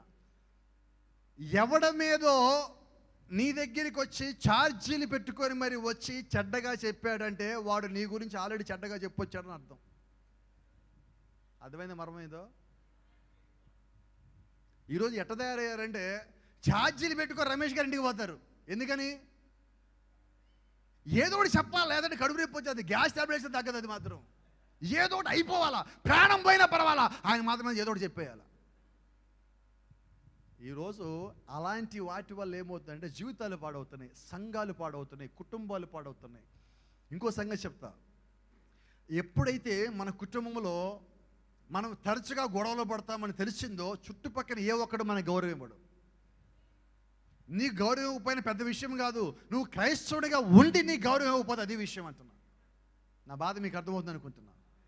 నువ్వు క్రైస్తవుడిగా ఉండి ఇటువంటి జీవితం జీవిస్తా ఉంటే లోకం దృష్టిలో వాళ్ళు నిన్నేమనరు, వీళ్ళు చర్చికి పోతారు చూసావా, వీళ్ళ ఆలోచనలు మారలా, వీళ్ళ పద్ధతి మారలా, వీళ్ళ మాటలు మారలా, వీళ్ళు గొడవలు పెట్టేవాళ్ళని పేరు ఎక్కడైతే వచ్చిందో అది చిట్ట చివరి దెయ్యం. అప్పుడు ఈ రాత్రి నుంచి మనం ఏం చేద్దాం? ఏం వినబడలా? చూసారు ఇప్పుడు? మానేద్దామా మానేసామా? వినపడలేదు. నేనేమనుకున్నాను, అసలు మా దగ్గర లేవు పాస్టర్ గారు అంటారేమో అనుకున్నాను నేను. కానీ ఒకటి సంతోషం, మానేస్తారన్నారు కదా, అది కూడా సంతోషమే. మానేస్తే ఇంకా మేలు. కొంచెం ముందుకెళ్తాను నేను, కొంచెం మిగతా రేపు వెళ్ళి చూద్దాం దేవుని చిత్తం అయితే. ఒక మాట నీకు జ్ఞాపకం చేస్తున్నా, అక్కడ నీకు కొన్ని సంగతులు కనిపిస్తున్నాయి. అపవాదికి ఎన్నడూ నీవు అవకాశం ఇవ్వద్దు. ఎన్నడూ ఎప్పుడు అపవాదికి నువ్వు దొరుకుతావంటే నువ్వు ఒక్కడిగా ఉన్నప్పుడు దొరుకుతావు. నీ ఆలోచన మీద వాడు దాడి చేస్తాడు, నీ సమయం మీద వాడు దాడి చేస్తాడు, నీ పరిస్థితి మీద వాడు దాడి చేస్తాడు, నీ కుటుంబంలోంచే దాడి చేస్తాడు, నీ కుటుంబంలోనే నీకు శత్రువులు ఉన్నారు అని ఇలాగ నేను తయారు చేస్తాడు. అయితే రహస్యం చెప్పనా, నీవు పరిశుద్ధ గ్రంథాన్ని పట్టుకున్నంతసేపు వాడిని ఏమి చేయలేడు. నువ్వు ప్రార్థనలో ఉన్నంతసేపు వాడిని ఏమీ చేయలేడు. కారణం ఏంటి చెప్పరా? ఆ గ్రంథమే నువ్వు నమ్ముతున్నావంటే వాడికి భయము, వాడికి వణుకు, వాడు నిన్ను భయంతోనే వెంటాడుతున్నాడు. ఒక సైంటిస్ట్ చెప్పిన మాట మీకు జ్ఞాపం చేస్తా. ఎప్పుడైనా మనకు ఒక పాము కనిపించినప్పుడు, పాము ఎందుకని మనుషులను కాటేస్తుందంటే ఆ సైంటిస్ట్ అంటున్నాడు, ఆ మనిషి ఆ పామును చంపుతాడన్న భయంతో వాడిని కాటేస్తుందంట. ఇప్పుడు అపవాది ఎందుకు మనల్ని పట్టుకున్నాడంటే రేపు పొద్దు నువ్వే వాడిని అంతావని, నీవెవడో నీకు తెలిస్తే వాడిని ఇసిరి కొడతావని. వాడు ఆ భయంతోనే నిన్ను పట్టుకోవాలని, నిన్ను ఏదో ఒక తప్పులో ఏదో ఒక పాపములో పడేయాలని తిరుగుతున్నాడు. ఈరోజు ఒక మాట మీకు జ్ఞాపకం చేస్తున్నా. ఈరోజు ఎక్కువగా యవ్వనస్తులను వాడు పడేసేది ఏంటో తెలుసా? అలంకరణ, ప్రేమలు, మోహాలు, వాడు ఎంచుకున్న మార్గాలు, వాడు ఎంచుకున్నవి ఇవి. అయితే మీరు అనిపించవచ్చు, పాస్టర్ గారు ఇందాక 7 దెయ్యాలు చెప్పారు కదా, ఇవన్నీ మన లోపలికి ఎలాగొస్తాయి అని మీకు అనుమానం ఉంటే, మీకు తెలిసినవి, మీకు బాగా పరిచయం ఉన్నవి ఒక 5 నేను చూపిస్తా. ఏంటో చెప్పండి. ఎవరికి తెలియదు ఇవి? అపవాది నీ లోపలికి రావటానికి వాడుకున్న మార్గాలు ఇయే, గేట్లు వాడికి. ఇప్పుడు చెప్పిన 7 రావాలంటే ఇయే మార్గాలు, ఈ తప్పడుగు కూడా లేదు.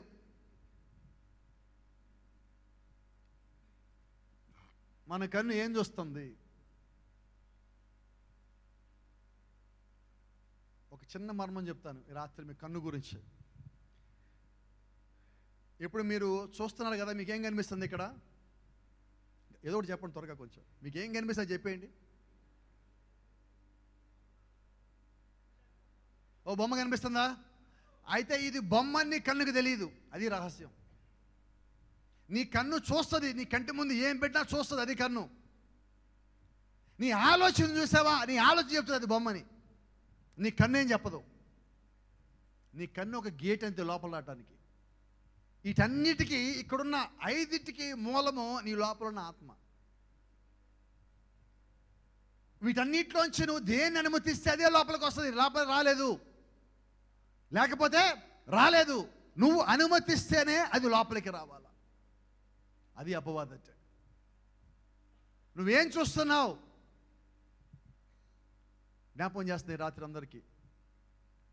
రాత్రిపూట ఇంట్లో అందరూ పడుకున్నాక ఆ ఇంట్లో యవ్వనస్తులు మెలకువగుంటారు. నిజమా కాదా? ఎస్సా నోనా? లైట్లు మొత్తం తీసేసి, మొబైల్ ఫోన్లో లైటింగ్ మొత్తం తగ్గించుకొని, డిమ్ లైట్లో పెట్టుకొని నువ్వేం చూస్తున్నావో తెలుసా? నువ్వేం చూస్తున్నావో తెలుసా? అపవాది నీ లోపలికి రావటానికి అది ఎంచుకున్న సమయం. అది ఎంచుకుని నీ దగ్గర ఉన్న కన్ను ఒకటే. కాబట్టి నా కంటికి నచ్చిని అని చెప్పొద్దు, దేవుడు చెప్పి నువ్వు చూస్తూ ఉండు. చాలా జాగ్రత్త. ఏ మాటలు వింటున్నావు జాగ్రత్త, ఏ మాటలు మాట్లాడుతున్నావు జాగ్రత్త, ఏమి ఆలోచన చేస్తున్నావు చాలా జాగ్రత్త. వాడికి ఉన్న 5 గేట్లు చాలా సులభంగా నీ దగ్గర రాగలడు. చాలా సులభం అది. ఇవి ప్రతి ఒక్కరిలో ఉన్నాయి. అందుకే అంటాను, మొట్టమొదట మొబైల్ ఫోన్లో వాట్సాప్లో ఉన్న నీ స్నేహితులను దూరంగా ఉండు. ఎక్కడ రాలేదు ఆమెలో. రీల్స్ ఎందుకు? రీల్స్ ఎందుకు మన జీవితాలకి? అవసరమా? ఈ రీల్స్ చెయ్యాలని చచ్చిపోయాడు ఎంతమంది? అవసరం మనకి? దానికోసం ఇళ్లలో చెప్పకుండా మిడ్నైట్ 12 గంటలకు తిరగటం, బ్రిడ్జిల మీదకి ఎక్కడం, వైర్ల మీదకి ఎక్కడం, రైల్లోంచి బయట చూడటం, బస్సులో ఎక్కడ ఉంచోవటం, ఏదో చేయాలనుకోవటం, ఏదో ఆకర్షించాలనుకోవటం. వాడు చేస్తారు కదా, వాడికైనా బాగా చేయాలి. ఎందుకు? పోటీలు ఎందుకు, ఈ జీవితాలు ఎందుకు, వ్యర్థమైనవి ఎందుకు? అదేనా ఎప్పుడన్నా వాళ్ళు గంట ప్రార్థన చేశారు, నేను వాళ్ళకన్నా ఎక్కువసేపు ప్రార్థన చేయాలి, పోటీ పడ్డావా? చిచి, అట్లాంటి మాట్లాడకండి పాస్టర్ గారు. వాళ్ళు 2 గంటలు ప్రార్థన చేశారు, వాళ్ళు 3 రోజులు ఉపవాసం చేశారు, నేను ఇంకొక రోజు ఎక్కువ ఉంటా పాస్టర్ గారు ఉపవాసం అంటావా? వాళ్ళకి దూరంగా ఉంటావు. వాళ్ళ ఇంటికి కూడా రాని, వాళ్ళు పిలిస్తాక నువ్వు పో. కారణం ఏంటి? క్రైస్తవుడు అయిపోతావేమో అని భయం. నువ్వు క్రైస్తవుడిగా ఉండాలని దేవుడు ఆశపడుతున్నాడు. ఈ 5టికి నువ్వు ఎంత జాగ్రత్తగా దూరంగా ఉంటే అంత మేలు. ఏ ఒక్క అవకాశం ఇవ్వటానికి వీల్లేదంటున్నాను నేను. కొంచెం ముందుకు వెళ్తాను. ఎందుకనంటే నీ లోపల నీటిని తీసివేసేది, ఎండిపోయేలా చేసేవి అవన్నీ. ఈరోజు దేవుడు నువ్వు ఎక్కడ ఉండాలని ఆశపడుతున్నారంటే, ఇదిగో ఇక్కడ ఉండాలని ఆశపడుతున్నాడు. అక్కడ మాటను చదువుదాం మనం కీర్తనలోది. అతడు నీటి కాలువల ఎవరు నాటబడినదై ఆకు వాడక తన కాలమందు ఫలమిచ్చు చెట్టు వలె నుండును. అతడు చేయుడిదంతయు యవనస్తుడా, నువ్వు చేసేదంతా సఫలం అవ్వాలంటే నువ్వు వాక్యం పక్కన ఉండవలసి ఉన్నావు. You must have to stay at the water, by the water.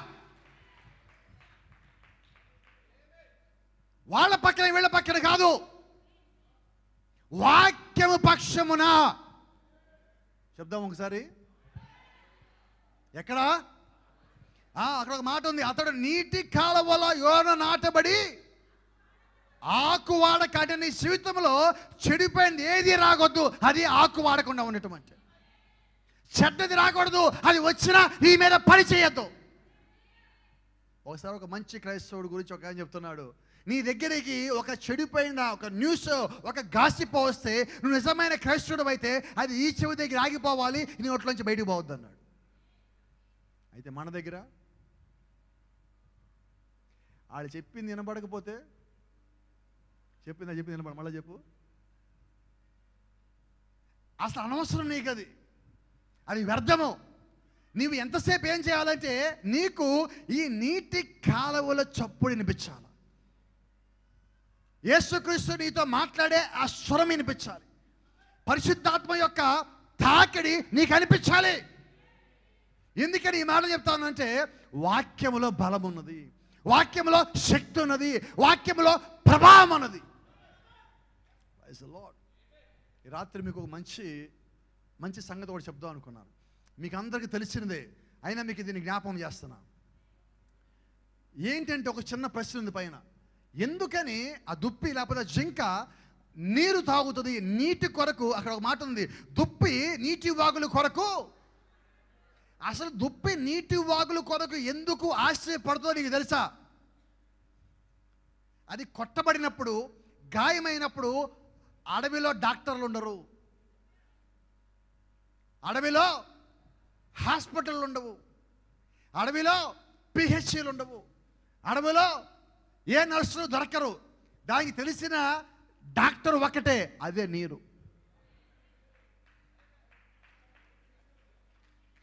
దుప్పికి గాయమైనా, అది గంతో కాల్చినా, దాన్ని కొట్టినా, జంతువులు దాడి చేసినా అది పరిగెత్తుకొని నీటి దగ్గర ఎందుకు బాగా తెలుసా? దానికి నీళ్ళలోంచి బలం వస్తుంది కాబట్టి, నీళ్ళలో శక్తి వస్తుంది కాబట్టి. నేనంటున్నా, ఆ దుప్పి ఒకవేళ నీవే అయితే, ఆ నీరు యేసుక్రీస్తు గారు అయి ఉన్నట్లయితే, నువ్వు ఎంత త్వరగా ఆయన వద్దకు వస్తే నీ బలం తిరిగి నువ్వు పొందుకుంటావు. ఆ బలము నీ కొరకే, ఆ నీరు నీ కొరకే, ఆ శక్తి నీ కొరకే అయి ఉన్నది. అది ఆశ్చర్యం చెప్పనా? ఆ నీరు ఇక్కడే ఉంటుంది, దుప్పి అక్కడికి రావాలి.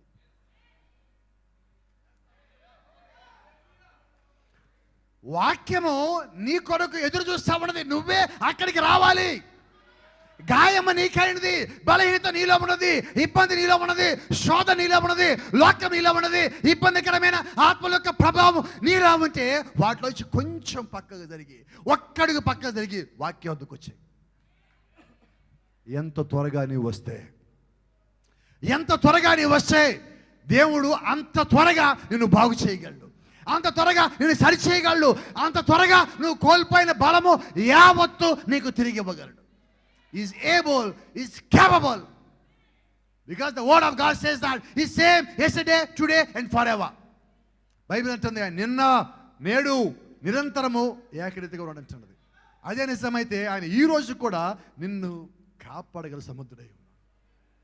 ఎక్కడికి రావాలి మనం? కొంచెం త్వరగా చెప్పండి, ఎక్కడికి రావాలి? ఏ నీరు?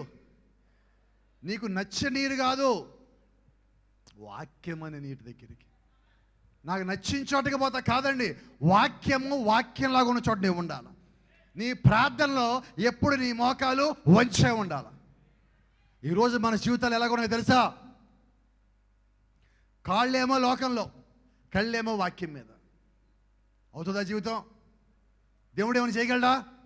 చేయలేడు. కారణం ఏంటంటే నువ్వు ఇక్కడి నుంచి కాలు కదపాలనుకోవటల్లా, దేవుడు మాత్రం రావాలంటున్నావు, దేవుడు మాత్రం పని చేయాలంటున్నావు, నా జీవితంలో దేవుడికి కార్యం చేయాలంటున్నావు. ఎందుకు ఆయన చేయటం లేదంటే నువ్వు కాలు కదపటల్లా. వాక్యం ఏంటో తెలిసి నువ్వు అక్కడ రాచల్లా, ఆలోచన తెలిసి నువ్వు ముందుకు అడిగేటల్లా. అది ఈరోజు మన బలహీనత.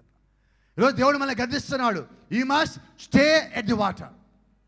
నువ్వు వాక్య పక్షమున ఉండాలి, నీటి పక్షమున ఉండాలి. కారణం ఏంటంటే బైబిల్ చెప్తా ఉండే ఒక మాట మీ జ్ఞాపం చేయండి. యెషయా గ్రంథం 12:13 ఒక మాట ఉన్నది, కావున మీరు ఆనందపడి రక్షణ ఆధారములైన బావులో నుండి నీళ్లు చేదుకొందురు. Praise the lord. ఏ నీరు? రక్షణ ఆధారమైన బావిలోని నీరు. ఎక్కడి నుంచి వచ్చింది అది? ఈరోజు రేపు పొద్దున ఉదయకాలం బాప్టిజాలు ఉన్నాయి. బాప్టిజం అనగానే పొద్దున కనబడరు చాలామంది. ఎందుకు? అమ్మో రక్షణ వచ్చేస్తే ఎలాగా?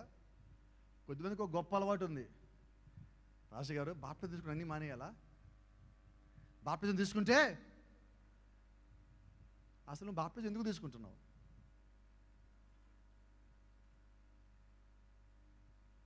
ఈరోజు చాలామంది యవనస్తులు పెళ్ళిళ్ళకి బాప్టిజాలు తీసుకుంటున్నారు. అవునా? అవునా కాదా? బైబిల్లో ఎక్కడుంది పెళ్ళికి బాప్టిజం అనేది? పేతురు గారు ఏం చెప్పారు? మారు మనసు పొంది పాప క్షమాపణ నిమిత్తము అన్నాడు. అంతేనా? అంటే నువ్వు మారు మనసు పొంది నీ పాపాలు ఒప్పుకుంటే అప్పుడు అవి క్షమించబడతాయి, దాని కొరకు బాప్టిజం అన్నాడు. నిజమేనా? మరి ఇప్పుడు మనలో చాలామంది ఏ బాప్టిజాలు పొందాం? పెళ్లి బాప్టిజాలు. అసలు పెళ్లి బాప్టిజం కూడా ఎందుకైనది? పాస్గా చేయను అన్నారు. నువ్వు బాప్టిజం తీసుకుంటే కానీ నీకు పెళ్లి చేయని పో అన్నాడు. ఇప్పుడు ఏం చేయాలా? వినపడలేదండి. వీళ్ళని ముంచారు, వాళ్ళు మునిగారు. అది బాప్టిజమా? కాదండి. బాప్టిజం అనేది శరీరానికి కాదు, ఆత్మకు సంబంధించిన పని. నువ్వు గ్రహించే సంగతి అది ఆత్మకి సంబంధించిన పని. మనకి ఎప్పటికో అలవాటు ఉన్నది, పాస్టర్ గారు నేను కొంచెం మారాలండి. ఏం చేయాలి? కొంచెం నలగాలండి, కొంచెం నాలో ఉన్నాయి పోవాలండి, ఇంకా కొద్ది కాలము ఆగాలండి. తీసుకుంటాలే పాస్టర్ గారు, మీ దగ్గర కాబట్టి ఎక్కడ తీసుకుంటా? పోయేలోపు తీసుకుంటాలే కానివ్వండి, మీ దగ్గర తీసుకుంటా కానీ నేను వెళ్ళి పాస్టర్ గారు, అబ్బా ఎంత ఆఫర్ ఇచ్చిందో. ఇదేంటిది? అంటే ఈరోజు ఎలాగ ఉన్నామంటే పాస్టర్ల కోసం బాప్టిజాలు తీసుకుంటారు బిలీవర్స్. మరి బాప్టిజం ఎవరికి? నాకు నాలో ఉన్న ఆత్మని దేవుడికి అప్పగించడమే బాప్టిజం తీసుకోవటం బట్టి నా దృష్టిలో. అయితే మనం ఏమంటున్నాం? 10 ఏళ్ళు చర్చికి వస్తారు, 25 ఏళ్ళు చర్చికి వస్తారు, బాప్టిజం అడిగితే ఇప్పుడు కాదు పాస్టర్ గారు, కొద్ది టైం ఉన్నది. ఎప్పుడు మంచంలో ఉండి లేవలేక ఇంకా మోసుకుపోతారు. పాస్టర్ గారు బాప్టిజం ఇస్తారా? అప్పుడు ఎప్పుడూ అనుకున్నాను, ఏసన్న గారు పరిచయం బిగిన్ చేసి మొదట్లో నేనేం తీసుకుందాం అనుకున్నాను. ఆయన 762 చర్చిలు కట్టారు, ఆయన నిద్రించాడు, ఇంకా నువ్వు మాత్రం బాప్టిజంకి రాలా. ఆయన పని పూర్తి చేసి ఆయన వెళ్ళిపోయాడు ఇక్కడి నుంచి, రంగం మీద నుంచి. కానీ మనం మాత్రం ఇంకా నిర్ణయం తీసుకునే దగ్గర ఆగాను. అంతేనా? ఎందుకని ఈ మాటలు మీకు జ్ఞాపకం చేస్తానంటే బైబిల్ అంటుంది నేడే రక్షణ దినం. నిజమేనా? మరి ఇక్కడ ఏమంటే నేడే రక్షణ దినం అంటే అక్కడ బైబిల్ ఏమంటుంది? కావున మీరు ఆనందపడి బాప్టిజం ఎలా తీసుకోవాలా? ఆనందపడి రక్షణ ఆధారములైన బావుల నుండి నీళ్లు చేదుకొందరు ఆ దినమున. Praise the Lord. దేవుని నామానికి మహిమ ఘనత ప్రభావం కలుగును గాక. అక్కడ రక్షణ నీటిలో ఉన్నది, కానీ నీరే రక్షణ కాదు. నీరు ప్రాథమికమైనది, దాని తర్వాత ఆత్మ పరిపూర్ణమైనది, రక్తము పరిపూర్ణమైనది. రక్షణ వచ్చేది సంపూర్ణమైన రక్షణ దేవుడు ఇచ్చింది నీటిలో పెట్టలా, రక్తంలో పెట్టున్నాడు. అయితే నీతి మార్గము ద్వారా కానీ ఆత్మపూర్వంగా కానీ నీవు తిరిగి జన్మించవలసిన్నావు. ఇక్కడ ప్రముఖమైన సంగతి ఏంటంటే నువ్వు తిరిగి జన్మించడము బాప్టిజం పొందటం అంటే, పాతది విడిచిపెట్టడము బాప్టిజం పొందటం అంటే. ఇందాక మనం అన్నాం, మనలో ఉన్న 7 కానీ బయట పంపించేస్తే నేనంటాను అదే నువ్వు తిరిగి జన్మించటం. ఆ 7 దెయ్యాలు పోవాలా. అయితే మనం ఏం చేస్తామంటే రాజీ పడుతున్నాం. 6 లేవులే, 1 ఉంది, ఏం కాదులే. 5 లేవులే, 2 ఉన్నాయి, ఏం కాదులే. మన దగ్గర ఒక్కటి లేదు కదా, మిగతా 6 ఉంది, ఏం కాదులే. అంటే మనం ఏం చేస్తామంటే కొన్ని దయ్యాలని మన దగ్గర పెట్టుకుంటున్నాం. మన అవసరమైతే వాడతాం వాటిని బయట తీసి. కాదండి, నువ్వు క్రీస్తు కుమారుడివి, దేవుని కుమార్తెవై ఉన్నావు. లోక సంబంధించిన సంగతి ఏది నీ లోపల ఉన్నా నువ్వు దేవుని రాజ్యానికి చేరలేవు. కాబట్టి చాలా ప్రాముఖ్యమైన సంగతి క్రీస్తుని నువ్వు పరిపూర్ణంగా వెంబడించడమై ఉన్నది.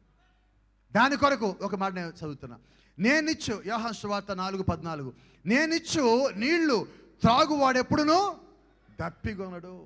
He's talking about eternal water. He's not talking about any water on this earth, but he's specifically talking about the eternal water. ఇక్కడ ఆయన నిత్య జీవపు నీరు గురించి మాట్లాడుతున్నాడు. భూమి మీద ఉండి బావిని చూపించా సమరస్తుడితో మాట్లాడుతూ అంటున్నాడు, ఈ నీరు అంటల్లా ఆయనలో నీరు గురించి మాట్లాడుతున్నాడు. ఈ రాత అదే అంటున్నా, ఆయనలో ఉన్న నీరుగా నీ లోపలికి వస్తే నీ జీవితము ఎండిపోదు, నీ జీవితం పాడైపోదు, నీ జీవితం చెడిపోదు. కాబట్టి జ్ఞాపకం పెట్టుకో, నది ఒడ్డునే నీ ఉండాలి, వాక్య పక్షమునే నీ ఉండాలి. నీ ఉదయం ఒక కళ్ళు తెరిచినప్పుడు నీ ప్రారంభంలో నీ మొట్టమొదటి కార్యం ఏంటంటే ఉదయంలో దేవుణ్ణి ప్రార్థించటం, ఆయన దగ్గర ఈ దినమల్ల నన్ను కాపాడు ప్రభువా అని ఆయనకి అప్పగించుకోవటం. ఈ దినమల్లా నా దగ్గర నుంచి ఏ తప్పు రావద్దు, ఈరోజు నా 7 దయ్యాల్లో ఏ దయ్యము నాలో పని చేయకుండా ఉండు ప్రభువా అని ప్రార్థన అయి ఉండాలి. రాత్రి వచ్చి నీ ప్రార్థన అంటే తెలుసా, ప్రభువా నీకు వందనాలు, ఆ 7 దయ్యాలు పనిచేయాల. ఎంత బాగుంది ఈ ప్రార్థన. రేపు ఎల్లుండి అదే చేద్దామా పనే గట్టిగా చెప్దామా. God bless you. దేవుడు మిమ్మల్ని దీవించును గాక. షాలోమ్.